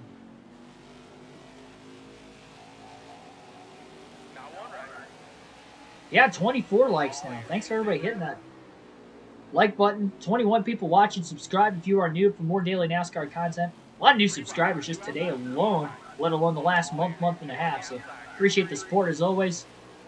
We do full race live streams with a realistic commentary, realistic broadcast every single night. Well, except for last night, but it was Thanksgiving. So most nights. And if it's not an actual live stream, the only premieres I've been doing of live commentary are the career mode races. So career mode, premieres, custom schedule season, those are live streams. I will live stream more career mode episodes once this custom schedule season ends in the next couple of weeks, but for right now, those are premieres, so we can get those on the channel. I think the next career mode episode is scheduled for Sunday. So Sunday afternoon, Dirt Bristol. I'm not sure of the start time. I have the start time on the community tab. I just can't remember off the top of my head right now. Somebody made contact off turn 2. Saw a big chunk of rubber or something fly up into the air. I think Kaz Gralla and Chase Elliott had made contact. They kind of merged their way off the exit of turn 4. Chase Elliott's now up to second. No longer it is Kurt Busch. If I remember right, Elliott was right around 3rd or 4th before the caution had waved earlier in the day. So he's moving himself up the leaderboard. He hasn't had a very consistent season. He's also outside the top 10 in the regular season standings, just like Bell. 3 wide with a lot of contact. One car squeezed into the wall by Bubba Wallace, and I think it was Daniel Suarez in the 99. He might have been squeezed into the wall. So they were 3 wide with nowhere to go. We saw 4 wide at Richmond once with a lot of contact. 3 wide a couple times with contact. The car squeezed into the wall that time. I just feel like all that's been during this current green flag run. Could be very close to seeing perhaps our second caution of the race today. Anyone watch F1 this year? The only F1 race I've still watched up to this... Well, okay, so I've watched 2 F1 races, but one I only watched like maybe 20 laps, and that was at Coda when I was waiting out the rain delay, or the lightning delay at Kansas. It's the only reason I watched part of that race. And I don't even think it was 20 laps. I think it was probably more like 10, 15 laps. So I watched part of that, and it was towards the like beginning of the race because, again, they started around the same time as the Kansas race. Kansas had a lightning delay. I knew the F1 race was on, so I turned it on while I was waiting. And as soon as the Kansas race came back from the delay, I turned it back to the NASCAR race. So I saw a very brief portion of that race, and then I watched the entire first race of the year out of Australia. That's all I've seen of it this season. think Dover could ever be a championship race. I don't see that. I'm honestly kind of scared for Dover's future with SMI taking over. I mean, they just lost one date to Nashville last season as well, so they went from 2 dates to 1. SMI's trying to, I would assume, get North Wilkesboro from what they've even reported themselves. They want to get North Wilkesboro back in business again. And if Nashville Fairgrounds, which they're behind that as well, becomes back in business again, I don't know. I just don't know about Dover's future, which it sucks. I'd like Dover to have a race. It's a good racetrack. It's a very nice facility. One of the nicest facilities I've been to. I've been to a lot of different tracks. I think as of right now, there's only like 9 tracks I have not been to. And I went to Dover earlier this year, and it was out of the 11 Cup races I saw this year, it was probably 9th or 10th of the races I saw. So it wasn't the greatest race, but you always have fun at the racetrack first and foremost. So I still had fun, but it wasn't the greatest race compared to a lot of races I saw this year. But it was one of the better facilities. I don't know who that was that just made a 3-wide pass on the apron, but he is flying right now. I think it's Cole Custer in the 41. Look at this. He is just passing cars, blowing by him. I wonder if he might have just pitted. He's got fresher tires.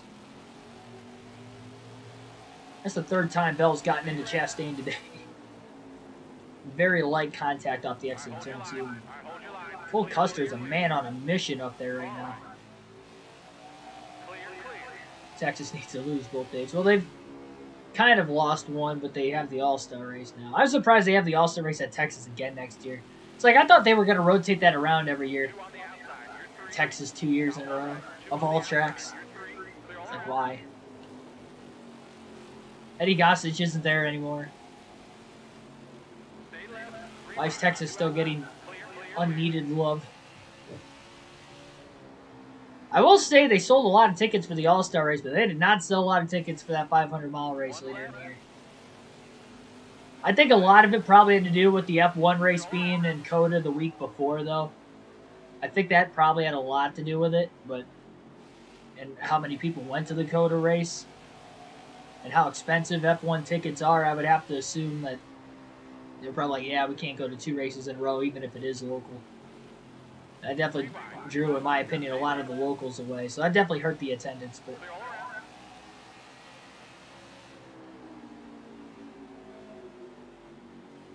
Bell's car has gotten really tight during this run currently. He wasn't really this tight during the first run.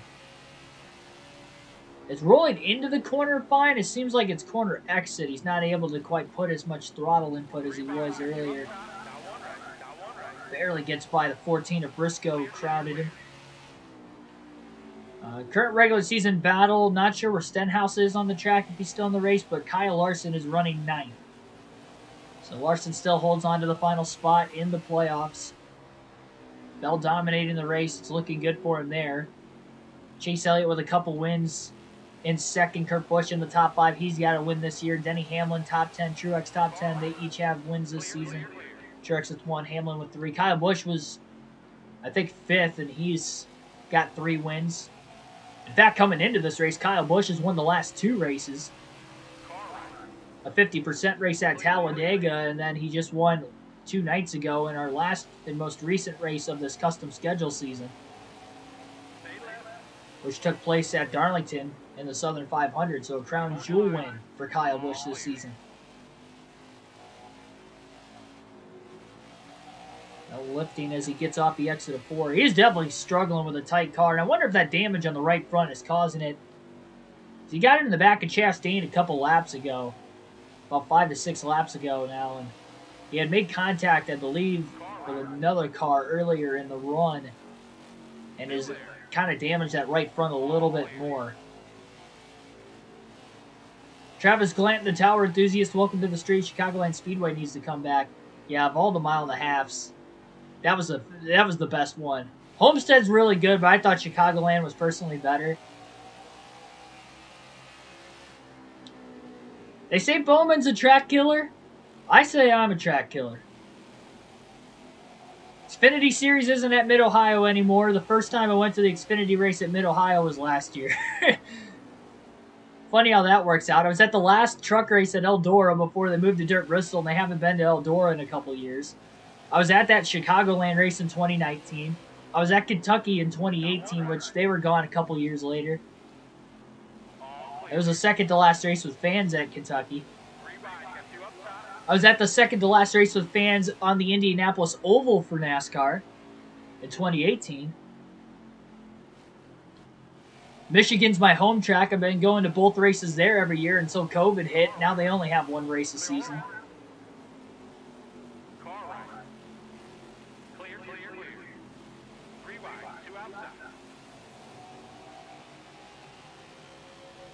I'm probably forgetting more. I think that might be it.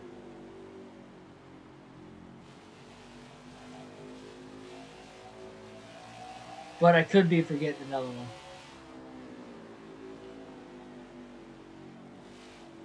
Dirt Knoxville needs to go back to Eldora. I agree, but I also agree with giving Knoxville one more go. I don't think the track's as bad as what the drivers' talent were that night. Drivers are just going in over their head. But again, that's the truck series in general, and that's the truck series on dirt. The first couple of years the truck series was on dirt, they had a little bit of respect, but it was a complete unknown. So that's why there were a lot of cautions. But, you know, since like the mid-2010s, specifically right around like 2016, 2017, the truck series has been kind of a crapshoot. And every truck race at Eldora was like 10 to 12 cautions. Now that the truck race at Dirt Bristol this year was like 10 to 12 cautions. The Cup race was a lot cleaner. I know the Cup race had 2 big wrecks, but outside of that, it was a lot cleaner than the truck race. There was a lot of green flag racing still. Truck race at Knoxville was a crapshoot. I mean, it's just the truck series when they're racing on dirt. I mean, most tracks, but especially on dirt, it's just a crapshoot. So I don't think it was so much Knoxville's fault as much as what it was the drivers that night. I was at the truck race at Eldora. I just mentioned I was at the last truck race at Eldora in 2019. And they ran, if I remember right, 72 laps of caution in a 150-lap race. They had 12 cautions. And then they had 13 at Knoxville this year. So they had one more at Knoxville, and that's what led them to just half the race this year versus just under half the race at Eldora. So that Eldora race was pretty miserable, too. It's probably the worst NASCAR race I've ever been to for all 3 series. And I worked early in the day, so I was like really tired by the end of the night. And all those cautions, plus like a 9 p.m. start time, like it was so bad. Oh man, Truex went to the top, and he's in the wall. He got squeezed into the wall. Ryan Newman and David Reagan were underneath him. Truex tried to make it 3 wide, move to the outside. It didn't work, and he got pinched into the wall. I don't know how they didn't start spinning into the tri-oval, but we do stay green.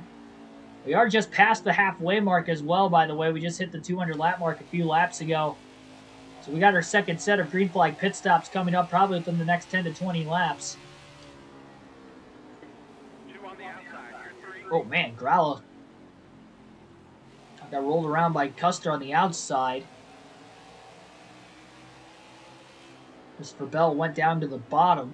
I think those two made contact, which really slowed Custer's momentum down.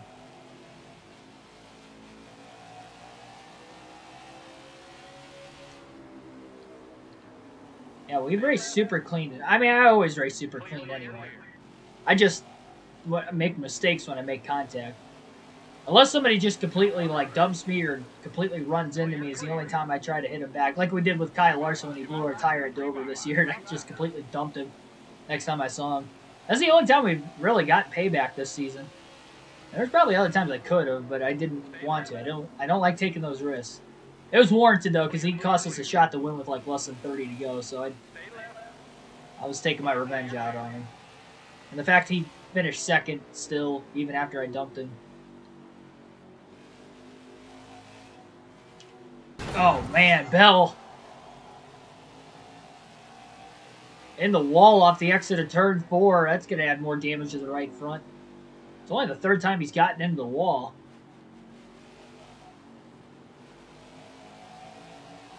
Why am I going so slow in the corners? You have to. almost 100 lap old tires at this point in the run. Ryan Priest runs up the racetrack, almost got into Bell. Bell went as high as he could, barely keeps it off the wall again, but he definitely got back in the gas too soon the lap before when he got into the wall. But again, it's only the third time he's hit the wall tonight. It's the first since lap 2, so he had a pretty good run going there. Lucky he didn't blow a tire. 3 wide off the exit of 4. Busch squeezing Kyle Larson, I believe, is the car on the outside. Keselowski also gets into the side of Joey Gase. That is not Larson. My bad. That is Chase Briscoe, the rookie. The 14 car for Stewart-Haas Racing, who was on the top. Busch a little loose off the exit of turn 2. Bell got to clear everybody.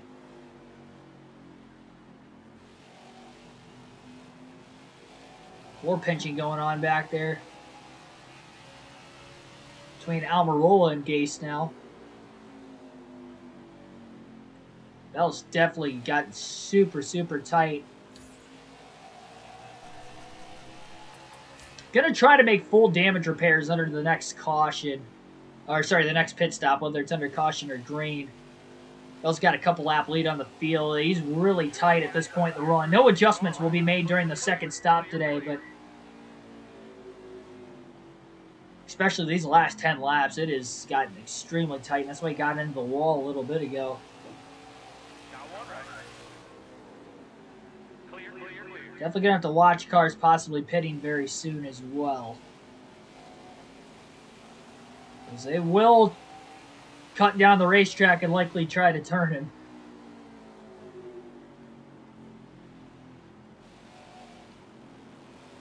Down below 85 miles an hour just to get the car to rotate through turns 1 and 2 that time. 3 and 4 is probably going to be a little slower with a sharper corner entry.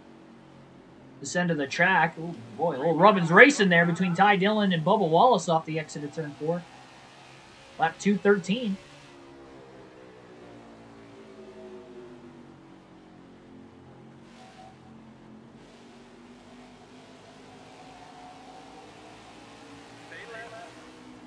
I think F1 could run at Road America.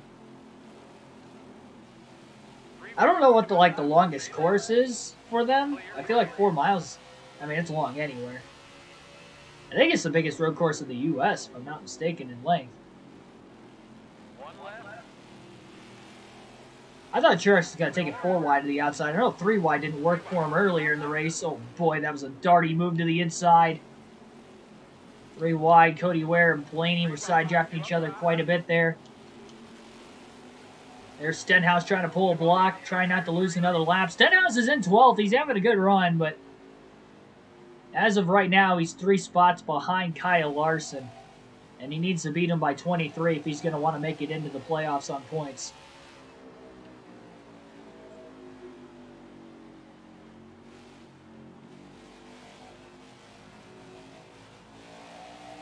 Denny Hamlin, first driver into the pit lane. He made his way, up to 3rd place.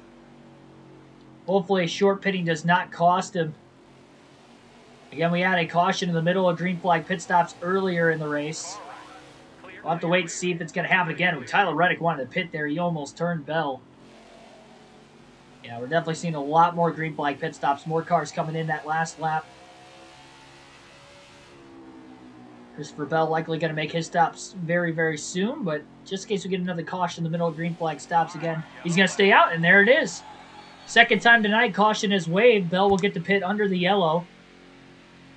Again, he will make full damage repairs here under the caution.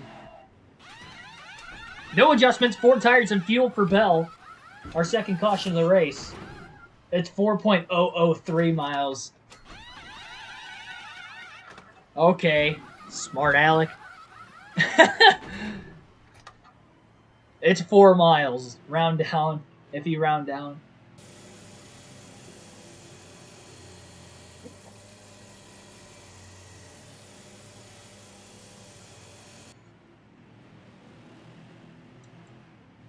Track map looks like something from a baby. I haven't really looked at the track map too thoroughly.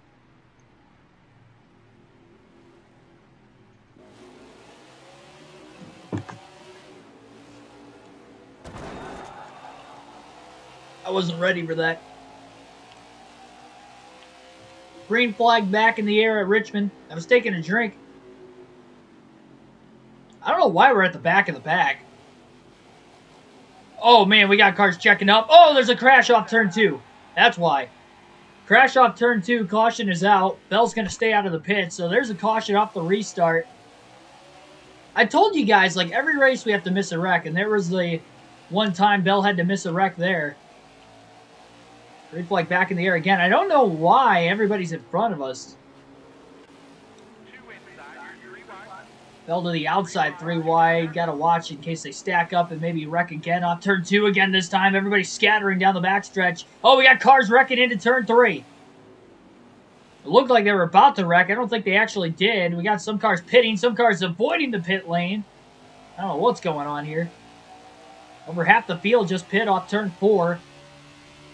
So now we've had 3 cautions in the race today. Kyle the King fan, welcome to the stream. Still one more scheduled stop the rest of the way for Christopher Bell.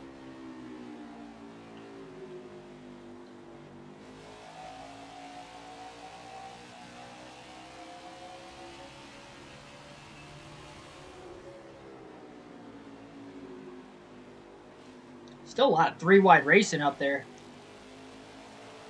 Bell almost got in the back of Keselowski.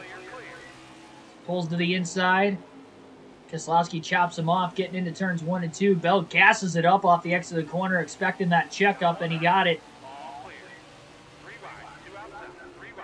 Denny Hamlin right back to 7th place again. He pitted right before the second caution wave, and then we had a caution right off of turn 2 on the restart as well.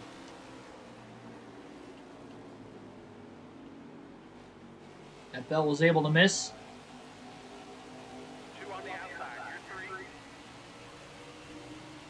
That corner exit off turn 4, Bell's so good.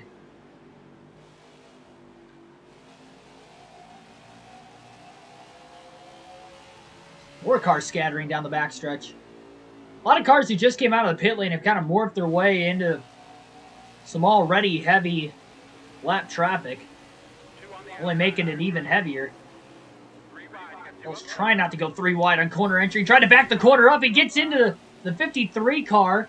Like Reddick got loose in front of him, and I think he tried to maybe check up.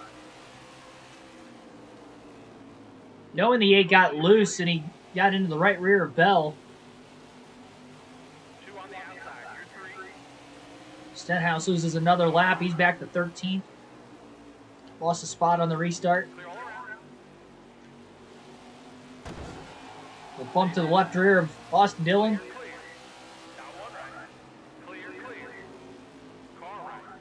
Dillon pinches Bell back in the next corner. Bell clears him off turn 4. Dillon in 12th spot. Stenhouse going to try to pass him for position, likely. Spa's 4.3. Road America's... I don't even know where is Spa anyway. I have no clue.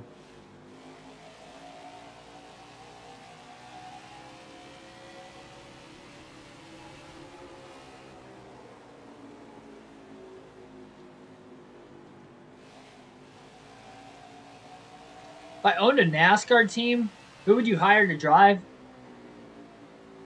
I mean, Ryan Blaney.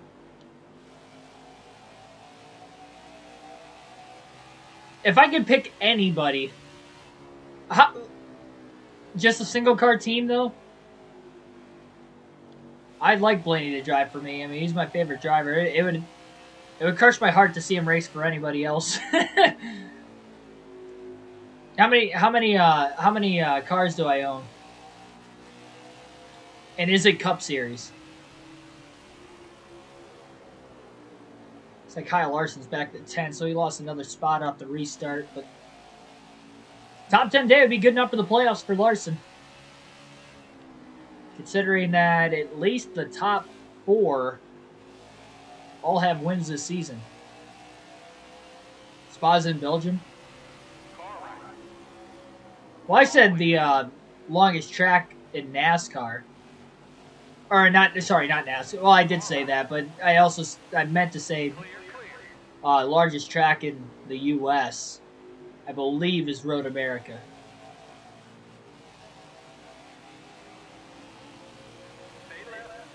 I don't think there's another track longer than that in the U.S.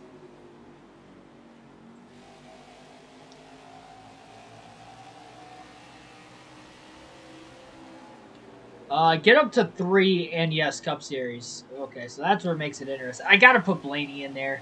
My heart's getting in the way of that pick, but I'll be honest. But the other two, I want a veteran and a young gun. How could you not have Ty Gibbs as a young gun right now? Let's move him up to Cup. So we got Ty Gibbs. We got Blaney, who's just kind of starting to come into his own. And then we need that former champ for these guys to learn off of. And honestly, because Blaney is an overall fairly clean racer and stays out of trouble, I think another guy that would go great with the team that can mentor Ty Gibbs and tell him to settle down because he's a little over-aggressive at times. Oh, man, speaking of over-aggressive, William Byron just completely door-slapped the 78 of B.J. McLeod, who already had a car on his outside. Byron in the 9th position. This is a crazy amount of lap traffic right around the leaders, or the race leader, Christopher Bell. So much faster than everybody. New tires, old tires, it doesn't matter. Get through that mess in a hurry. But Martin Truex Jr., I think, would be probably the series veteran I'd have on my team. I pride myself on trying to race clean with video games. Really like the. I'm glad Blaney's, for the most part, a really, really clean racer. And I'd say for the aggression side of things, I don't want Ty Gibbs on the team, but I feel like those, if you could pick 2 drivers in the Cup Series right now that could try to teach Ty Gibbs to race absolutely clean, Martin Truex Jr. is probably the best example. I think Ryan Blaney, of a guy that is slowly, I'd say, is starting to finally like come into his own as far as like actual NASCAR Cup Series championship, talent. I think those are probably the 2 best guys he can learn from in that aspect. Because we know the kid can drive a race car. I mean, that's a given, considering what he was able to do in the Xfinity Series this year. Part-time at 18 years old.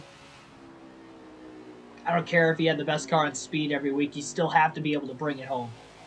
You still have to be, even if you have the best car every race, you still have to take care of it. And you still have to be able to drive the car. And obviously he was able to do just that with pretty much with ease.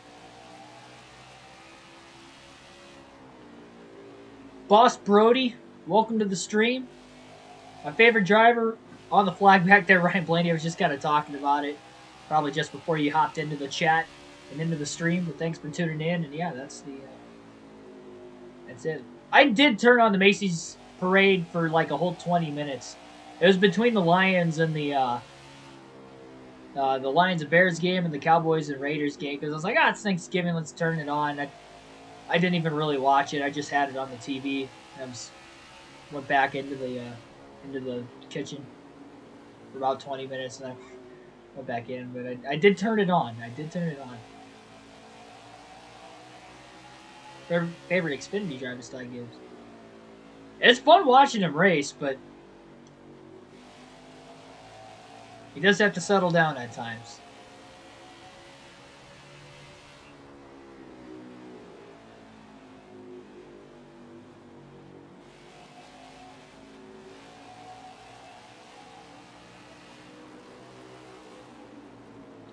Wow, Austin Dillon probably went as far down on the apron as any other driver I've seen today.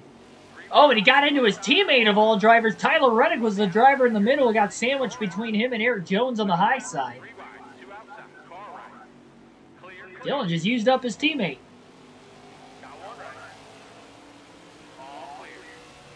Tempers potentially be flaring with the RCI drivers on a short track with the playoffs on the horizon. They're both going to be in the playoffs, too. That could be some drama that we'll have to wait and see develop if it does develop.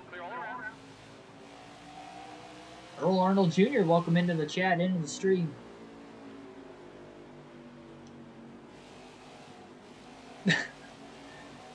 The myth himself, Timmy Hill. Priest about sandwiched Kurt Busch into the wall off turn 4 too. I couldn't tell. He might have kept it off, and then Priest got really loose on the inside, though. Right off the very exit of turn 4 when that happened. Gene Huddleston, welcome to the stream. Favorite Xfinity driver, Noah Gragson. You have mentioned that before. Noah had a great end of the season. I thought he was going to steal the championship heading into Phoenix, just the way he was on such a hot streak there at the end of the year. But came up short. Hopefully he has more consistency next season. That's one thing he's kind of lacking the 2 years he's had in the Xfinity Series full-time. He's got to contend for the championship the entire season next year, and I think he'll be a potential Cup Series regular someday, but that's what he needs to show me. I don't think he has to go out and win the championship. Just win a few races, kind of like he's done, but just be super consistent and run top 5, top 10 every single week.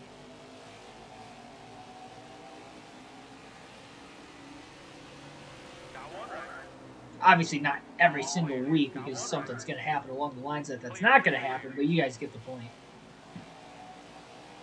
He's kind of the Alex Bowman of the Cup Series when it comes to, like, consistency. He can go out and win 3-4 races, but super inconsistent.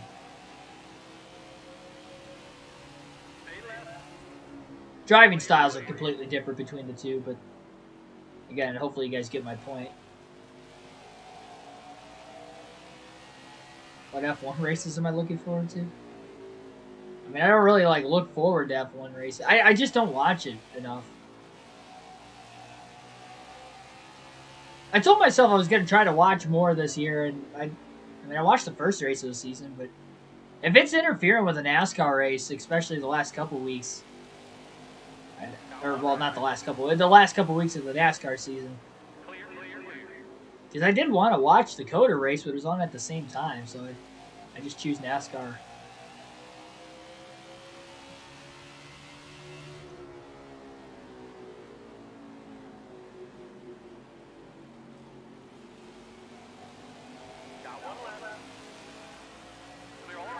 It's got a massive run down the backstretch.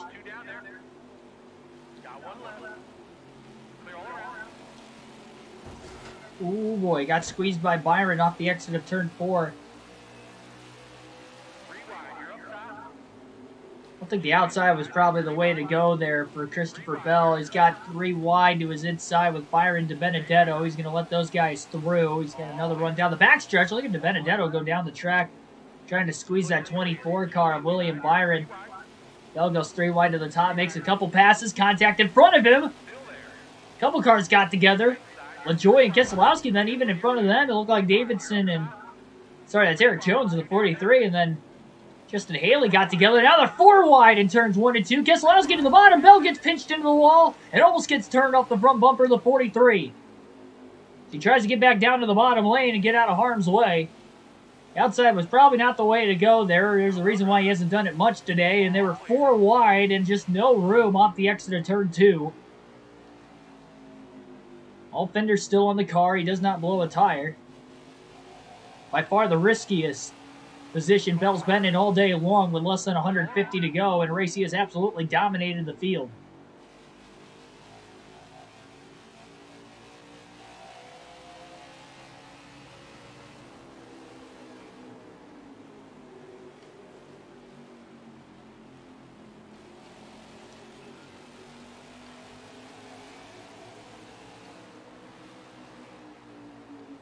Go Raiders. No, I said my dad was a Raiders fan.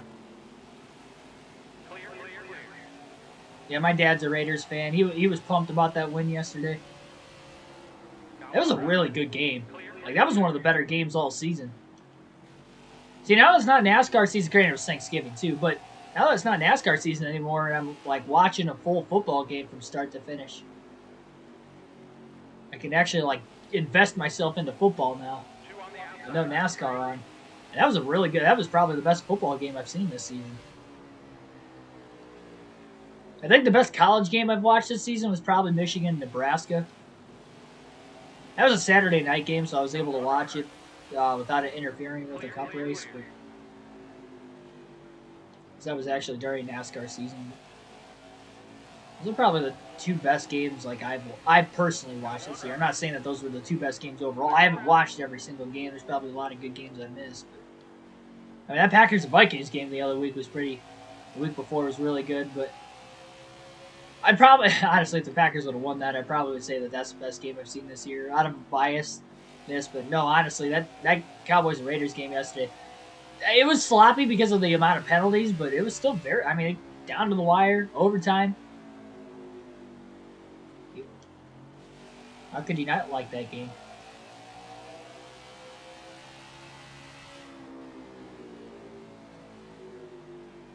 I did watch more IndyCar races this year. Actually saw one in person at Indianapolis. Watched the Indy 500 as I do every year. I watched the Nashville race, and there was another race I think I watched from start to finish. I can't remember which one. I think I watched the end of Long Beach, like the last 20 laps, but that was about it. But no, there was another race sometime during the season I watched them. Oh, it might have been Texas. I think it was one of the Texas. Yeah, it was one of the Texas races. That's right. I remember now. The same weekend the trucks were there too.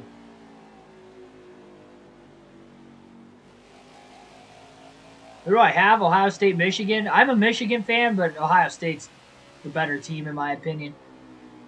I'm hoping it's competitive, but Ohio State scares me with what they did to Michigan State last week. If Michigan State would have just played Ohio State tough, I'd have more confidence for Michigan next week or tomorrow. I mean, but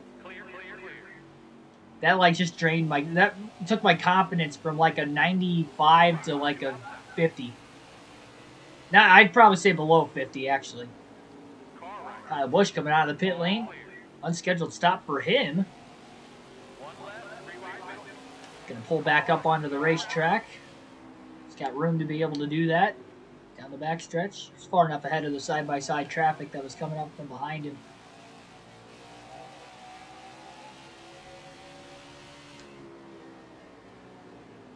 Who is this consistent driver? Consistent or inconsistent? I was talking about inconsistent, but consistent driver.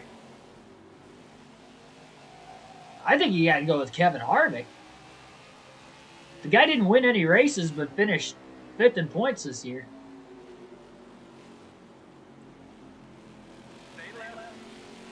And he was in like the top 7 even in the regular season all year. I'd have to go back through the season stats. I don't know what they all finished out at, but I know at the end of the regular season, Harvick was like 4th or 5th in the most top 10s and most top 5s. He might have been in the top 5 there as well this season. He was very consistent. He just didn't win.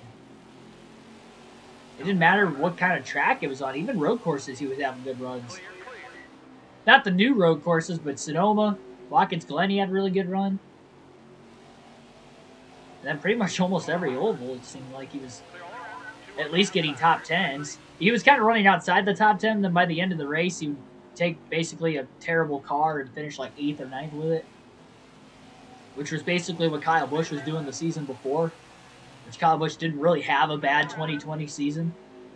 But a lot of people were saying he did because he went so long without a win. Kind of the same season there, where he was actually really, really good. He was, top 7, top 8 in the regular season most of the year. He just didn't have a lot of playoff points because of no wins. Therefore, he got eliminated in the round of 12. Same thing kind of happened with him again this year. Same thing happened with Harvick this year. Just not having those wins, he didn't have a lot of playoff points. Or if Harvick would have just not tried to wreck Elliott, he would have made it out of the oval. He was like 1 point ahead of Keselowski at the time when he drove it off into the turn 1 wall at the oval. Like, he didn't even have to wreck Elliott. Like, he was ahead of Keselowski anyway. Elliott could have went on and won the race. And Harvick would have been fine, but it was just a really bad move for all sorts of reasons. not only the long-term feud, but even if he would have made it out of that round, he would have made it out even with Elliott not coming back into contention there.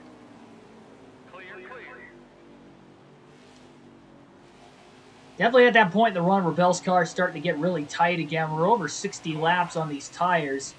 Caution came out at lap 217. Restarted at lap 224.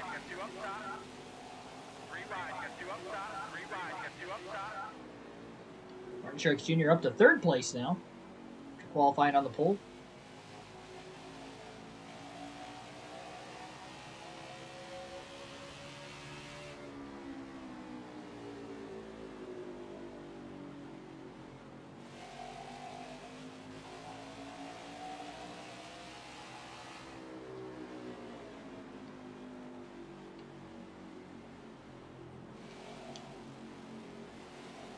Oh, Johnson's making an appearance at the award show? I didn't hear about that.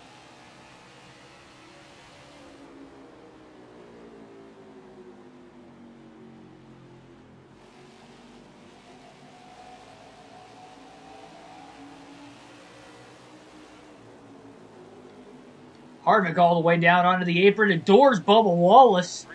But DiBenedetto up high, 3 wide. Man. For Bell about made it 4 wide. I think they were 3 by the time Bell got there because Harvick had cleared Wallace after just completely moving him out of the way. But over the outside to race around, Michael McDowell almost gets into him off the exit of turn 2. On the high side through 3 and 4. The high side's a little easier to roll than the bottom late in the run. But it's a lot riskier when you're around traffic because, well, we know the AI in this game. We've seen a lot of cars just get absolutely doored in the middle of the corner. I know from the first race we ran here this season that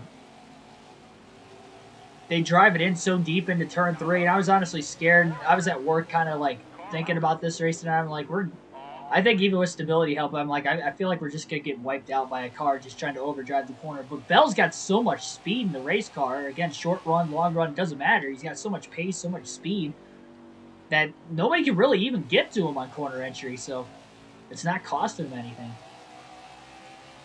Everybody's got a 3-stop race today, so everybody's been on the same strategy.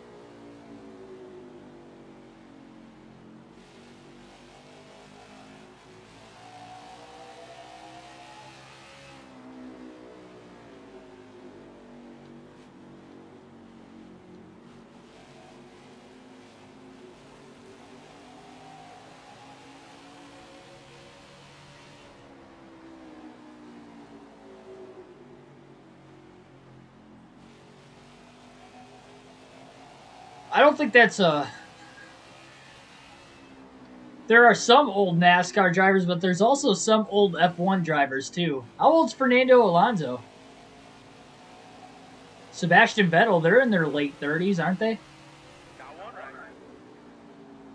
I think there's only 4 Cup drivers that I can think of that are 40 or older. And I think Hamlin just turned 40 also, if I'm not mistaken, so... Ooh. Bump and run on Almirola. Almirola did kind of pinch Bell a little bit, but Bell did overdrive the corner a tad as well.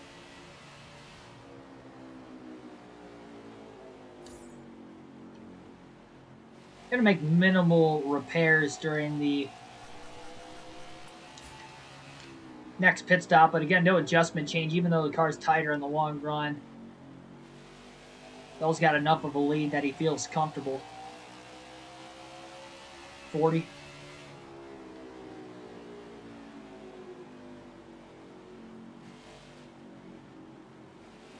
So of the 30 drivers that ran full-time in NASCAR this year, Fernando Alonso would be the 4th oldest in the Cup Series. A lot of young drivers, a lot of old drivers in every sport. No matter what you look at, motorsport, regular sport, you got your guys that have been there for a while. Oh my goodness! Ryan Preece just completely chopped off Christopher Bell. Bell has survived for almost 300 laps today, and he's only hit the wall 3 times. He'd like to keep it that way. And Priest just about turned him. It's probably the third time Bell's made contact, or had contact made on the right rear corner panel of the race car. Twice on corner entry, one because he overdrove it, and that time Priest just cut down right on top of him. Stinks too because Priest is in 31st, so it's not like he's competitive at all tonight. Oh, up the track goes Tyler Reddick. I think there's a rivalry going on between the RCR boys. Austin Dillon doored Tyler Reddick about 20, 30 laps ago, last time we saw him on the racetrack. And then that time, Reddick tried to clear Austin Dillon, and he about ran him into the wall off turn 4.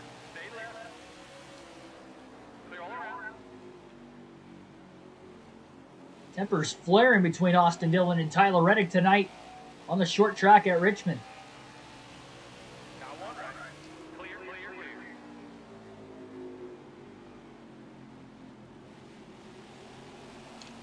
Oh, jeez. Fell into the back of Kaz Gralla. Yeah, now Gralla goes up the track into the side of the 34.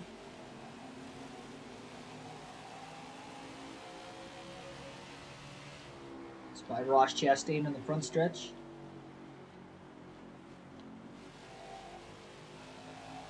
Include yourself in the Mexico Series, 44-year-old rookie. Oh, there you go.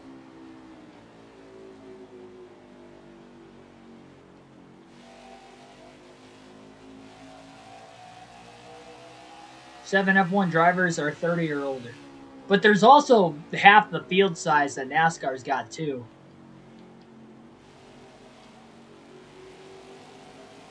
So you kind of got to factor that in.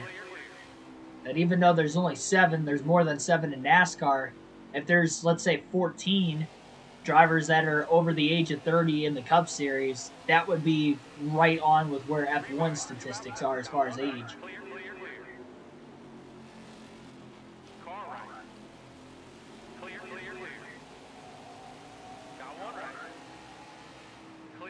Kind of like IndyCar the last couple of years. They've had a mix of the really old guys that have been there. Well, not really old, but the older guys that have been there for a long time. And a lot of new, great young prospects, too. A lot of the older guys, though, they only run part-time, like Tony Kanaan or Helio Castroneves. Those guys haven't ran full-time the last couple of seasons. But every motorsport goes through those kinds of flows at some point in time. I mean, you got to figure when, like, Kevin Harvick was young and Matt Kenseth and Dale Jr. were young in the Cup Series, he still had the Labanis around. He had Rusty Wallace, Mark Martin. So he still had a lot of old veterans that were championship contenders, just like you see now. It all kind of goes and flows. And then, you know, when Ryan Blaney, Chase Elliott, Bubba Wallace, and all those guys get old, and they're in their late 30s, there's going to be guys that we don't even know, you know, right now that are going to be trying to take the Cup Series on storm in their early to mid-20s. So it just goes in a consistent flow. Heck, if you want to go back even further, look at when the modern era first started to come into play in the early to mid-70s. Or sorry, the let's just say the mid-70s to late 70s. Bobby Allison, Richard Petty,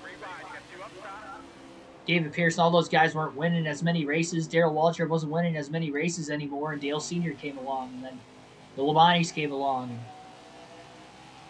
Rusty Wallace, Bill Elliott, those guys all came along in the early to mid-80s. Mark Martin. You know, it just all kind of goes in a flow. And at some point, the younger to middle generation start to take over. And we're slowly starting to see that. Last couple of years, Kyle Larson, Chase Elliott, champions, they're both in their 20s.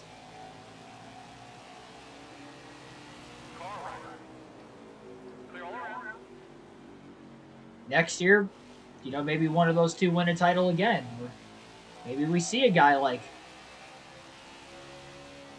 Alex Bowman or Ryan Blaney step up. You never know. You just never know. Logano was in his 20s when he won his title, too, in 2018, if I'm not mistaken. Wasn't he like 27, 28, 29? Somewhere around there? He might have been 30, but I think he was in his 20s. I think he was around Larson's age when he won his title. If I'm not mistaken. Flipping the apron there off of turn 2, making a 3 wide pass. Probably going to be seeing pit stops very soon once again. We're at lap 3:06 for Bell off turn 4 this time. 95 laps to go tonight at Richmond. Quiet, fast, consistent night for Bell standards. Trying to get his first win with Craftsman on the car all season long.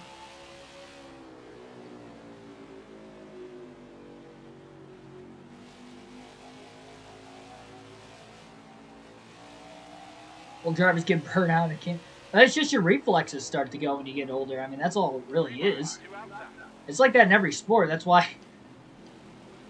Oh, you know, other sports, maybe more the physical side of things when you go into, like, football and stuff. Like, it could be more physical for most, you know, people. But it's kind of like that in NASCAR, too. I mean, it's hot inside the cars. Maybe your physicality, your strength, and obviously, most importantly, with NASCAR or motorsports in general, your reflexes. They just start to go as you get older. It's just something that naturally happens. Whether it's luck or, you know, great job staying in shape. Drivers that are able to contend at an older age, like Kevin Harvick, Mark Martin, or in other sports, like a Tom Brady would be able to do. Brett Favre did for a while there back in his day. But that they could still stay elite at a 40 or above age. And those are kind of like the Iron Men, I guess, of the sport. Ricky Rudd did it for a while there, too. You know, it can be done. It's few and far between.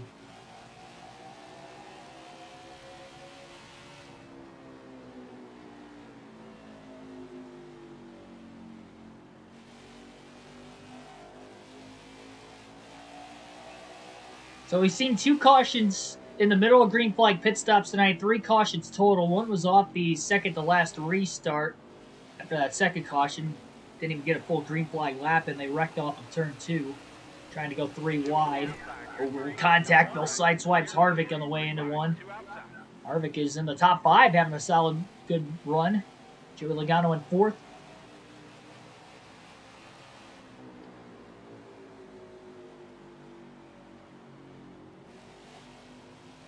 He's not about to be in his 50s. He's 44. He's got like 6 more years until he turns 50.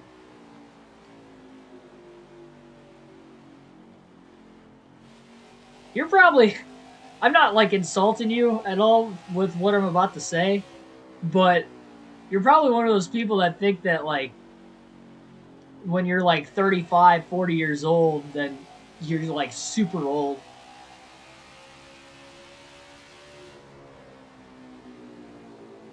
Like when people say that they're like 40 and they're like, man, I'm getting old. Like, I don't like visualize 40 being that old. I really don't. Like, it's like, I mean, if you have a healthy enough life, you still got half your life left. Give or take a couple years. You know, on average, I mean, you got like half your life left. So, I mean, got a while you can still go, and I don't consider that old at all. Even 50, I don't really consider that old.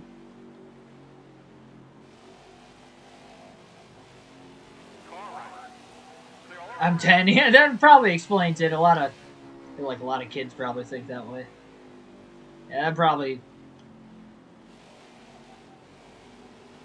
Morgan Shepherd's 78. Well, yeah, no, that I would kind of consider. I would consider that old. 78 is pretty old.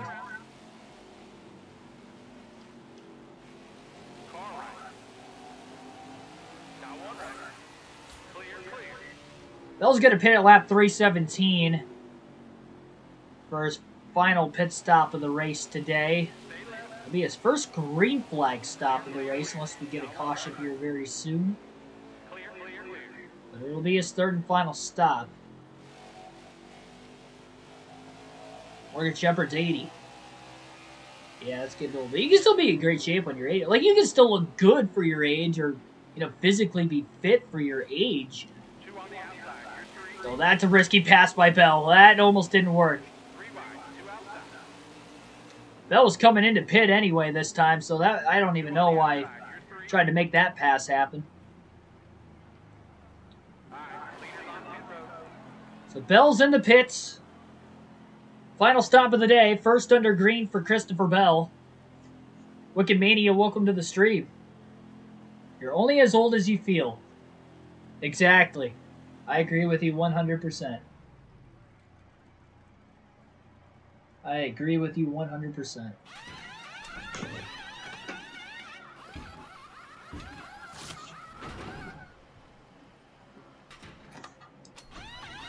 Sky was whacking and glitching out there for a second.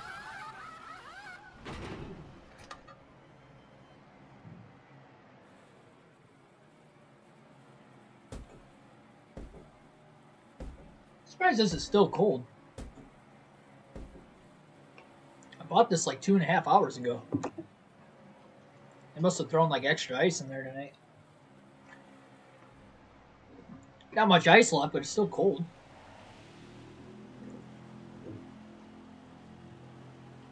All right, so Bell coming out of the pits. He's still got the lead. Being careful getting up to speed here. Don't want the car to just spin out. And now Bell's got the freshest tires on the track as he was the first to hit the pits. So he was the first to hit the pits, and he still got the lead. And he's probably in the pits for a couple laps.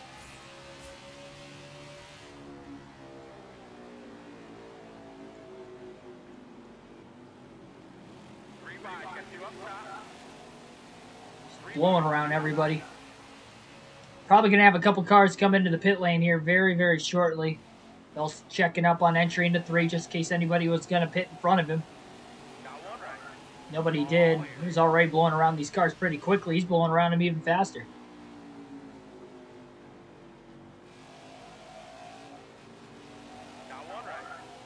If we get a caution later in the race, Bell will probably pit again, but as of right now, especially if it stays green to the end of the race, that will have been his final stop. We're going to alternate through the different camera angles for the first time in the race tonight. 80 laps to go at Richmond. And the Federated Auto Parts 400.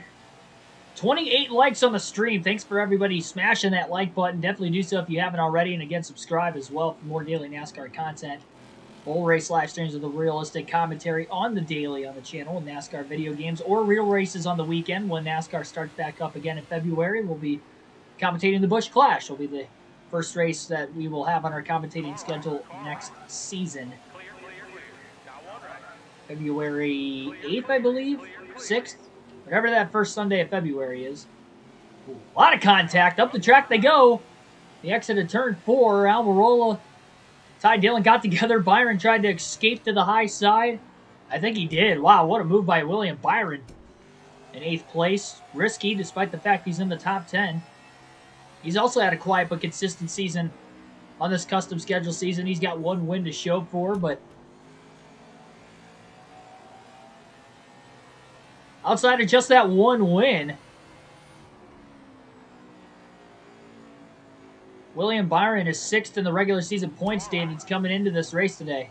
Bell was on the brakes so long through that corner just to keep it off of Kaz Gralla, who's back at 37th, one of the slowest cars on the track, and considering that Bell's got about 80-plus lap pressure tires than everybody else, that was significant contact off the exit of turn 4, getting into Stenhouse. Talk about a quick closing rate.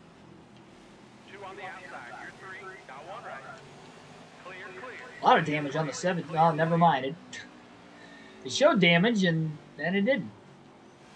Bell's very lucky he doesn't have heavy damage. He hit Stenhouse pretty hard. Look at that corner exit speed, though, for Bell. They check up off of turn 4 as it is anyway. But, man, oh man, they are checking up big time here. Boss Brody liked and subbed. Thanks. 29 likes. We can get to 30 likes tonight. Bell's got the capability of getting another win this season. He's going to have fresher tires than him when he comes out, when they come out of the pit lane.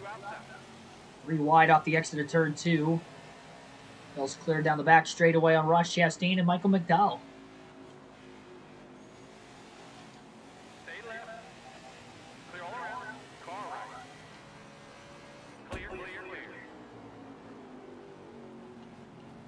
Jamming the brakes into turn 1. Make the move in the center of the corner. He waited until after Keselowski cleared the 53 at Gase.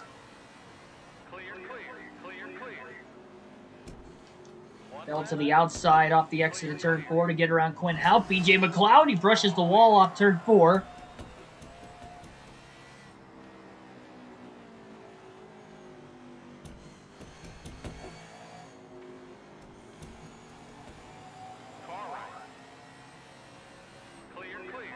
Fourth time he's gotten into the wall now. Tyler Reddick makes the drive to pit road. We got a caution.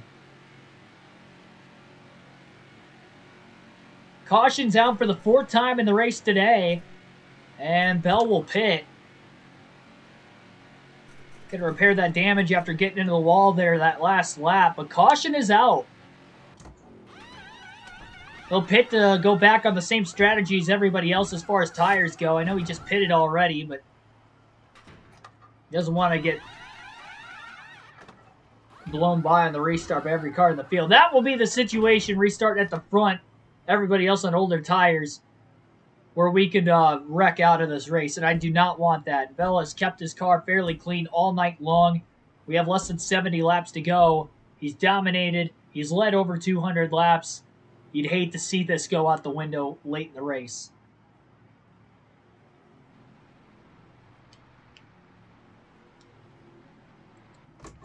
Headed to the restart. Go back to the Ford chase cam for now. Green flag back in the air here at Richmond. A restarting Bell at the back of the pack again. He is scored as the leader. Oh, we got checked up into turn 1 at the back of the pack. Probably going to see cars either wrecking or pitting or both here. Bell's anticipating it. Yeah, we got a lot of cars pitting. Cars scattering down the backstretch into 3. Bell into the wall. There was a couple cars way down to the inside. Almost stopped. And Bell barely missed it. He had to hit the wall just to miss him getting into turn 3. We didn't get a caution that time. We stay green with 65 to go. Again, Bell is still the leader.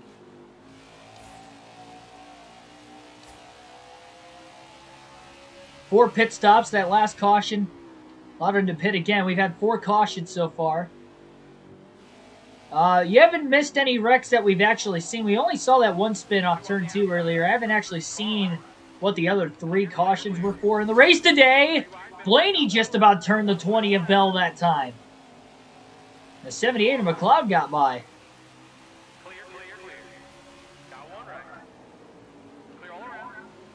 Bell just wants to make it to the end of the race unscathed, and this has been a wacky restart just a few laps in.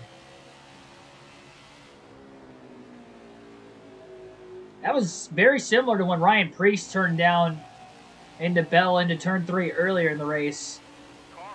Really, not that long ago, probably within the last 30 laps. Busher squeezing the 14 of Briscoe down. They're 3 wide with DiBenedetto on the high side.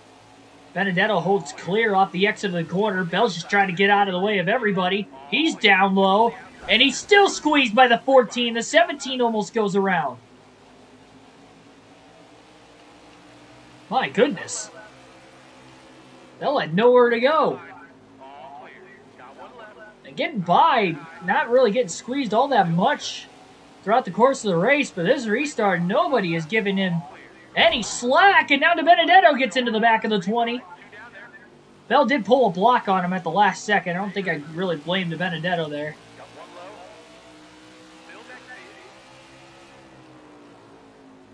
Now Bell's stuck on the top. Can't quite clear DiBenedetto that time. Matty D in 16th. Turns 3 and 4. DiBenedetto going up the track a little bit. Bell gets the run off the exit of the corner, beating him back to the gas as DiBenedetto had the lift to keep it off the 20, and Bell finally clears him down the front stretch. Yeah, Bell is still the leader. Bell was still the leader after the restart. 59 laps to go. Can't tell you who's in second right now because the leaderboard is all messed up, and I also can't tell you how big of a lead we've got. All the cautions, I feel like it just keeps lapping cars, and we've seen a lot of cars pit after the restart Literally after every caution we've had today, they pit. Except for the third caution, but that's because we had a caution, like, or the second caution, and that's because we had one, like, right off the restart, so. It's hard to tell.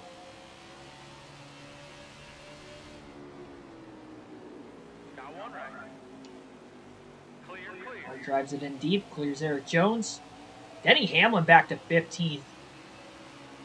Still has to finish 30th or better to win the regular season championship, so he's in good position. Not the run he would have liked after qualifying 5th today, but remember, Bell actually took the lead away from Hamlin early in the race.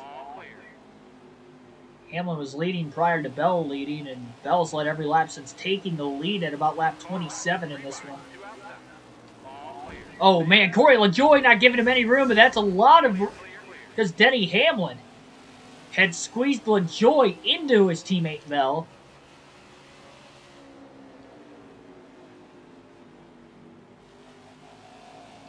It's only going to add more damage to the right side of Bell's race car.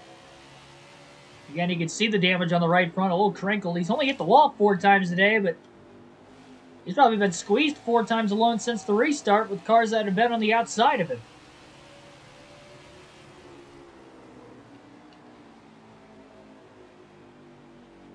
Kyle Busch is in his mid-30s still. Kurt's in his early 40s.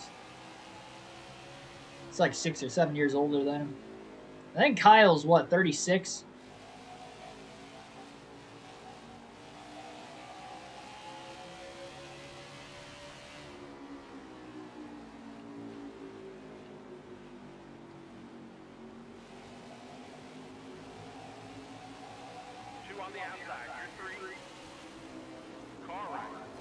Oh, man, Bowman. A little bumper to the back of the 20. Bell didn't pull a block that time either.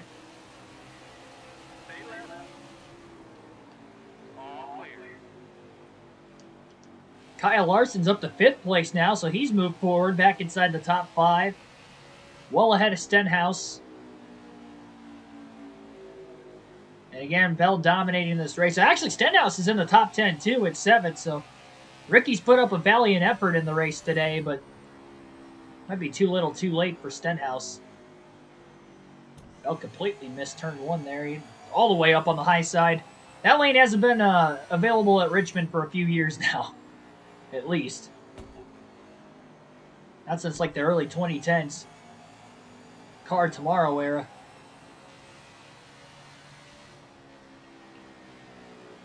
$50 laps to go that time by for Bell. We'll see if we get to the end of this race without another restart. For whatever reason, the game has restarted me at the back of the field the last 3 restarts, so I'm kind of banking on there not being a caution, considering that this last restart was one of the craziest ones yet.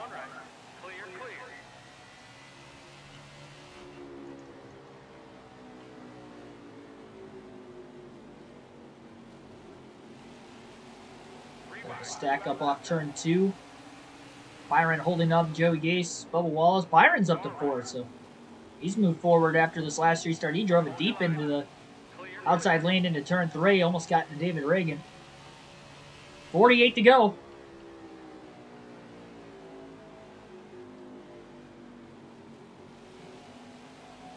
Busch is 36? Okay. Yeah, I thought he was 36. Man, Anthony Alfredo not giving Bell a lot of room there either.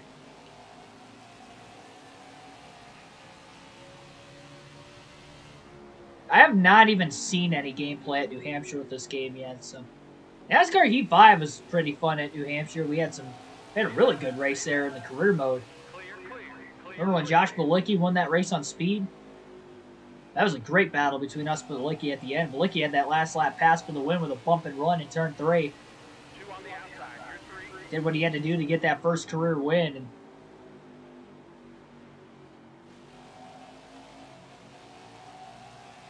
we'll see what'll happen in the playoff opener at New Hampshire tomorrow night. Again, 5 p.m. Eastern Standard Time will be the start time for that New Hampshire race. On NASCAR 21 Ignition, we'll be live streaming it. Less than 24 hours away, and our playoffs will begin for this custom schedule season. Round of 16, race 1. Again, the round of 16 of the playoffs, New Hampshire, Nashville, Road America. All 750 horsepower racetracks, low downforce, 2 ovals, 1 short track, 1 intermediate. That race is like a short track, and then Nashville a mile and a third in length. Clear.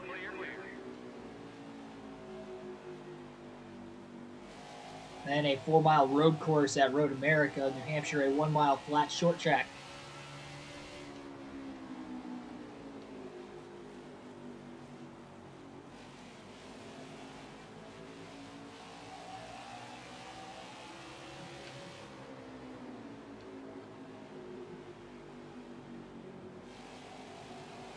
More contact. We've seen that a lot tonight with the AI. With other AI drivers, Corey LaJoy, Rand Ross Chastain up the track. They're actually battling for 27th on the racetrack. So battling for 27th, not giving each other an inch. 1 and 2. Looks like they about made contact again. Oh, somebody just put it 3 wide to the outside of both of them. I think it was Kurt Busch. Was falling back to 12th. He was as high as 2nd after that first caution earlier in the race today. So he's lost some ground. 41 to go. Alternate through the different camera angles one more time in today's race. I usually space them out better than what I did today. I kind of forgot about them until 80 laps to go, so sorry for making them both at the end of the race.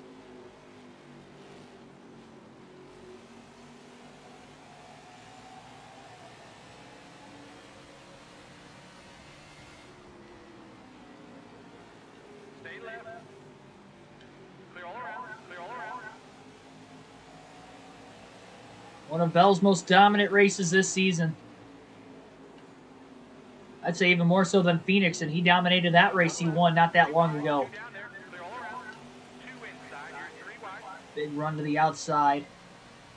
Just making some passes. A lot of lap traffic coming up. Thought about going to the inside of Busch there. Busch actually gave him quite a bit of room. Really good exit there for Christopher Bell. We'll get by most of that traffic down the front stretch. I think Cody Ware was stacking everybody up. Bell to the outside of Tyler Reddick. Reddick in the top 10 in 9th place. He's had a great season on consistency. He's also in the top 10 in points.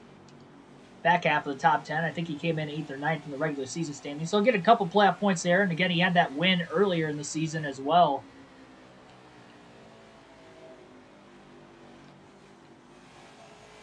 Five playoff points there. Stenhouse has lost a spot back to 8th now. Not sure who got around him in 7th. Somebody has. Bell back in the gas way too soon off turn 4, and he grazes the wall.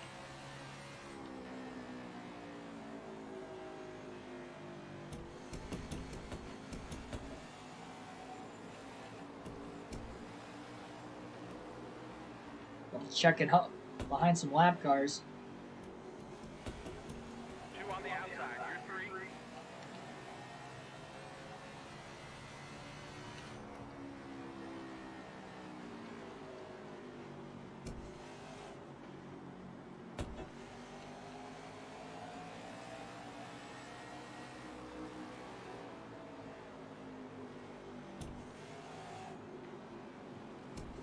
Oh, man, I think Larson might have clipped the 78 of B.J. McLeod.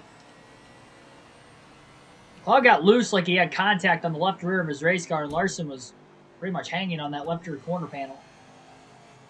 Martin Truex Jr. is now up to 2nd, so it could be a 1-2 finish for Joe Gibbs Racing. They had a 1-2-3 finish at Talladega 2 races ago.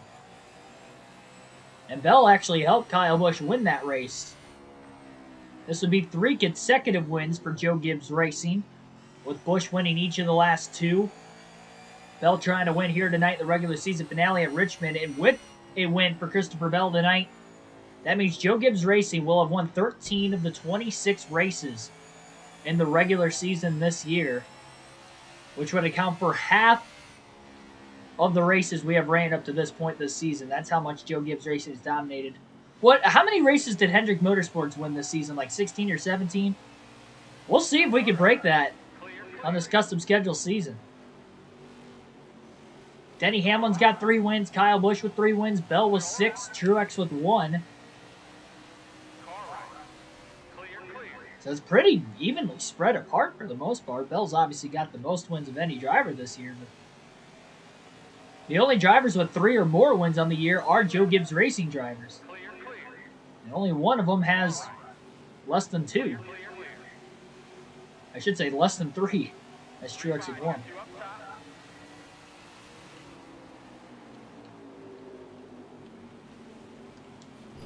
Oh boy. I swear, every race, it's always Chastain. It seems like we seem to either wreck off him or he wrecks us. We've already made contact a few times with Chastain in this race today, and did it again a couple laps. Well, that last lap in 1 and 2.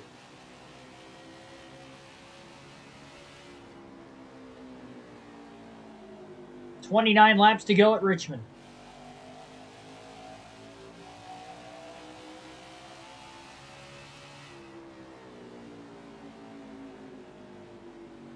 That'd be cool if we can get all 4 Joe Gibbs Racing drivers in the Championship 4 on this custom schedule season.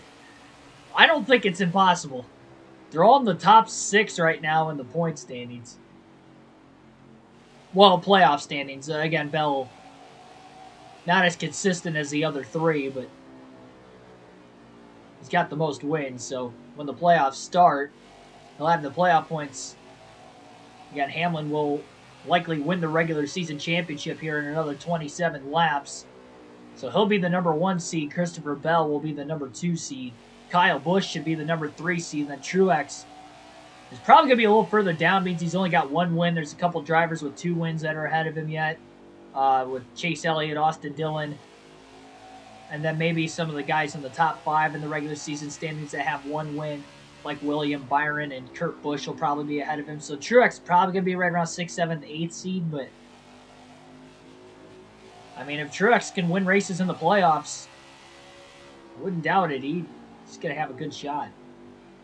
Speaking of that hot streak that Kyle Busch is on as well, Nashville's the 2nd race in the playoffs. He won at Nashville earlier in the season. That was one of his 3 wins. And on top of the fact he's won the last 2 races coming into tonight, look out for Kyle Busch in that round of 16 to stay on the hot streak.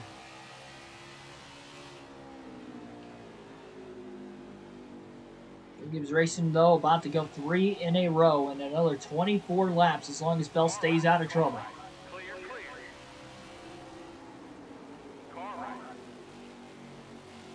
Squeezing under James Davidson.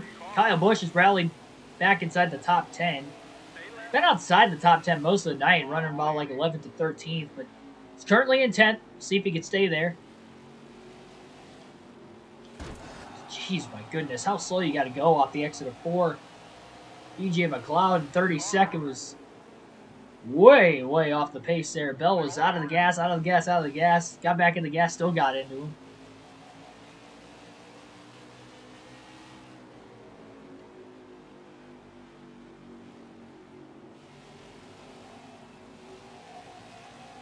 We'll make the playoffs in the custom season. Yeah, right now it's looking like Larson. Unless Larson has a mechanical failure in the last 22 laps, it's going to be Kyle Larson getting that last spot in the playoffs. Again, 15 different winners. Larson has not had a win. Larson is 7th or 8th in the regular season standings. I think he's 8th. Because Truex is 7th. Larson's 8th. And then I think Stenhouse is like 11th or 12th, so he wouldn't have even been in the top 10, but Reddick would be 9th. Oh, Stenhouse just completely rubbing into Bell.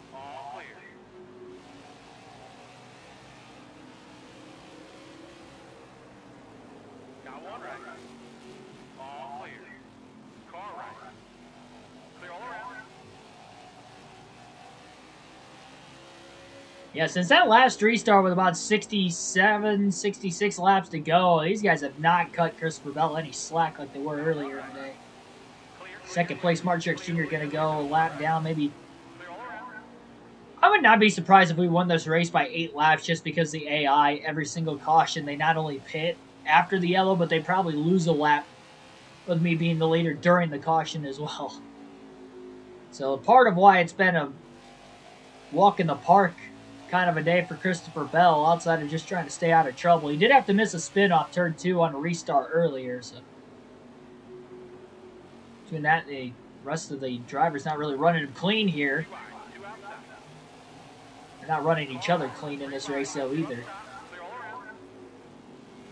Cody Ware really pinching Bell down on the racetrack.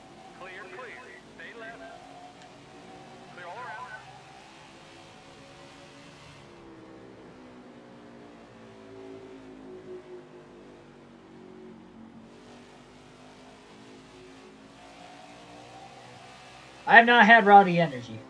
I don't drink energy drinks.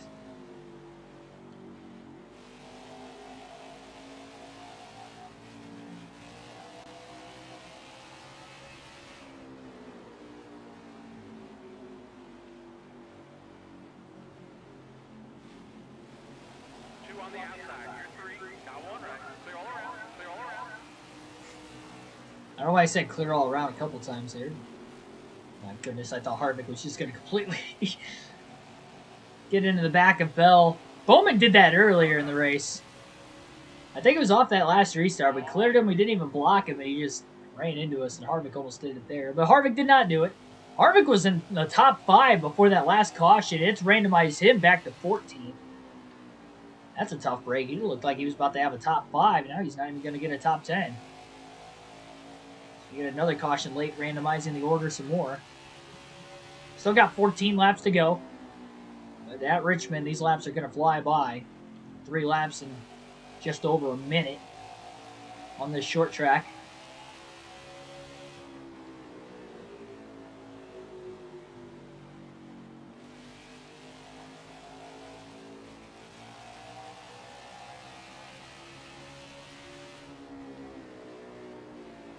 Well, 4 wide. Okay, now they're down to 3 wide, I think, off the exit of turn 2. This is right in front of the leader, Bell. What Christopher wants to see right now. Quinn Houff goes 3 wide, just completely doors the 17 of Chris Buescher. And he's still pushing him. Oh, and he almost turned Davidson. I think Davidson, came down the track a little bit. Bell got in the wall. Wide entry into 1.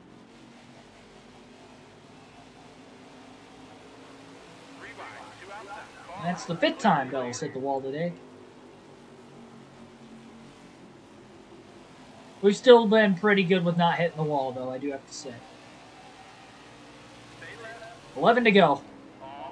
Especially for a short track. In this game especially. I don't care if there's minimal stability help on or not. 400 laps to only hit the wall 5 times, impressive, but it doesn't take much to blow a tire in this game. That's pretty good.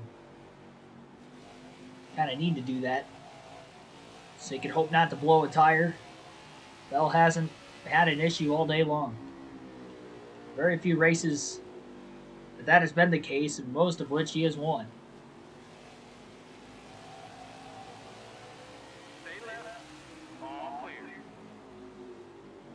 I think the only rivalry we've seen today, though, that might spark going forward is the Austin Dillon and Tyler Reddick rivalry. They're teammates, but they are both in the playoffs. And they have ran into one another on multiple occasions with each other today. Dillon the first time, then Reddick the second time. About pinched him into the wall on 4. 3 wide off the exit of turn 2. 3 wide has actually happened a lot more today than what I would have thought would have happened at Richmond. And I think it's only caused a crash once, so. And it was in front of Bell, and Bell missed it, so. Good enough for him. Completely overdrove turns 1 and 2.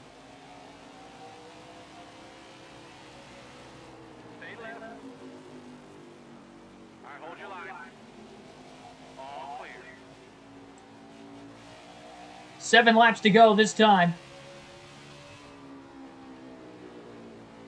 Cap 24, welcome to the stream.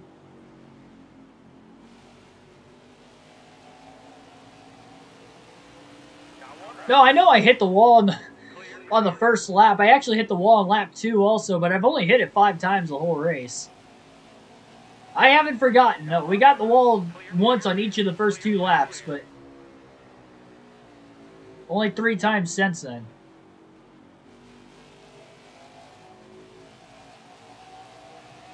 Which again has led to the dominance for Bell. Every time he's hit the wall, the car has gotten a little bit tighter. It wasn't that tight after the first 2 laps when I got in the wall, but started getting into the wall a little bit those few other times in the second half of the race. It's definitely tightened up. Bell hasn't made any adjustments, though. He's had a big lead. The car's still fast. He's got old tires now, about 60 lap old tires, but alright, it looks like he's going to make it to the end with a win here. 4 to go this time by for Christopher Bell. It'll be a 6th win of the season, 6th of his career, considering that he didn't have a win in real life until the 2021 season started. If you want to include his win from real life this season, then it would be a 7th career win. And he would lock up the number 2 seed when the playoffs begin tomorrow night at New Hampshire. 30 playoff points to start things out. Trying to stack up off turn 4. He even tapped the brakes to get the car to turn under Larson, who looked like he was about to throw a block. Oh, Bell's coming in hot. Bell's coming in hot. Into the side of Logano. And now he's 3 wide middle. Oh, McDowell just doored Harvick. 3 wide to the bottom into 3. Bell is not in a good position here. He just wants to get through this. 2 to go. That was a little too close for comfort there.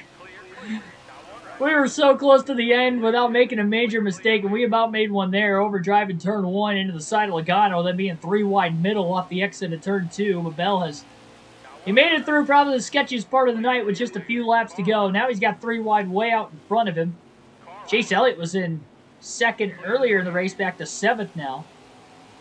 White flag in the air, though. 1 lap to go. Sponsored by Credit One Bank. Dominating race for Christopher Bell. He's going to go on to lead over 370 laps.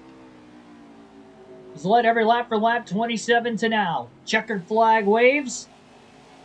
Christopher Bell wins in dominating fashion. 4 wide with the lap traffic up ahead of him off 4.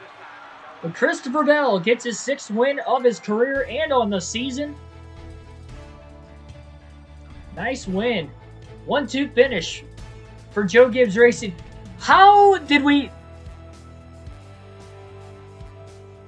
Why? Why is the field that many laps down? I can promise you we had an extremely fast car tonight. We did not win the race by that many laps.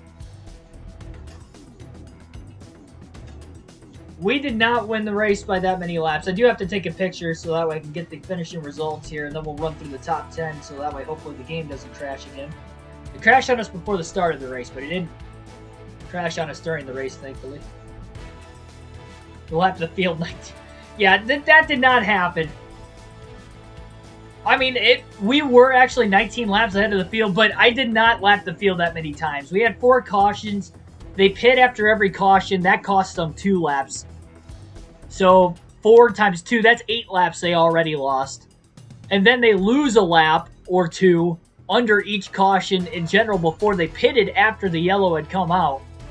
So they probably lost... Truex, for instance, probably lost 16 laps just because of the cautions today.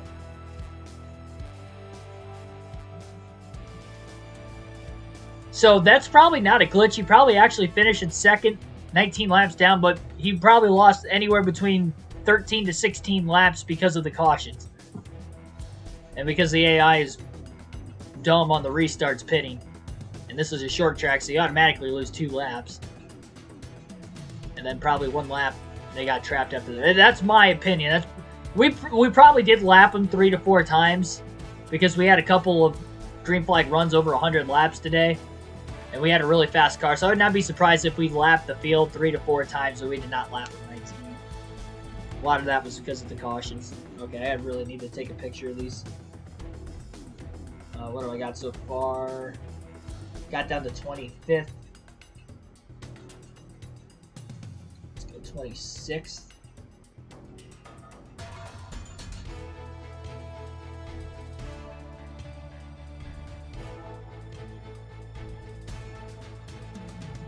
So the actual updated playoff standings will be available when I post it in the community tab on the channel tomorrow. So keep that. Oh, jeez, dropped my phone.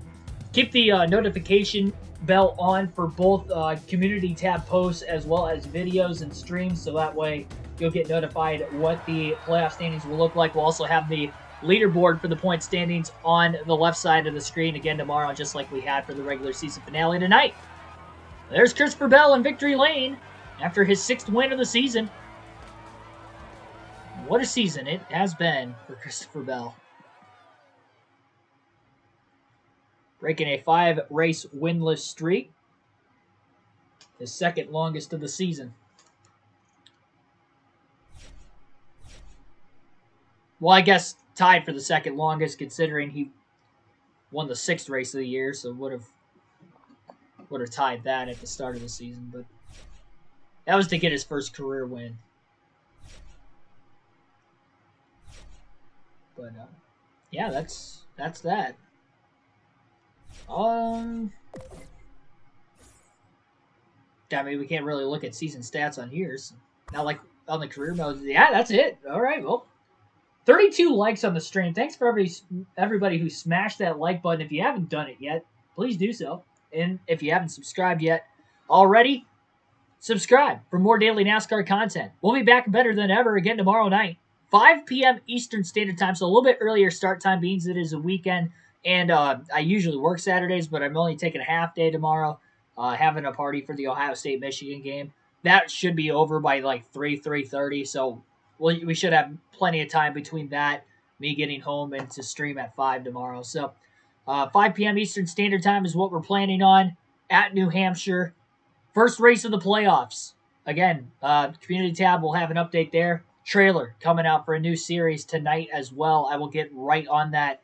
Should be uploaded within the next 60 minutes. So thanks for everybody tuning in. Have a good rest of your Friday night and a good start to your weekend. Can't wait to see you guys again tomorrow.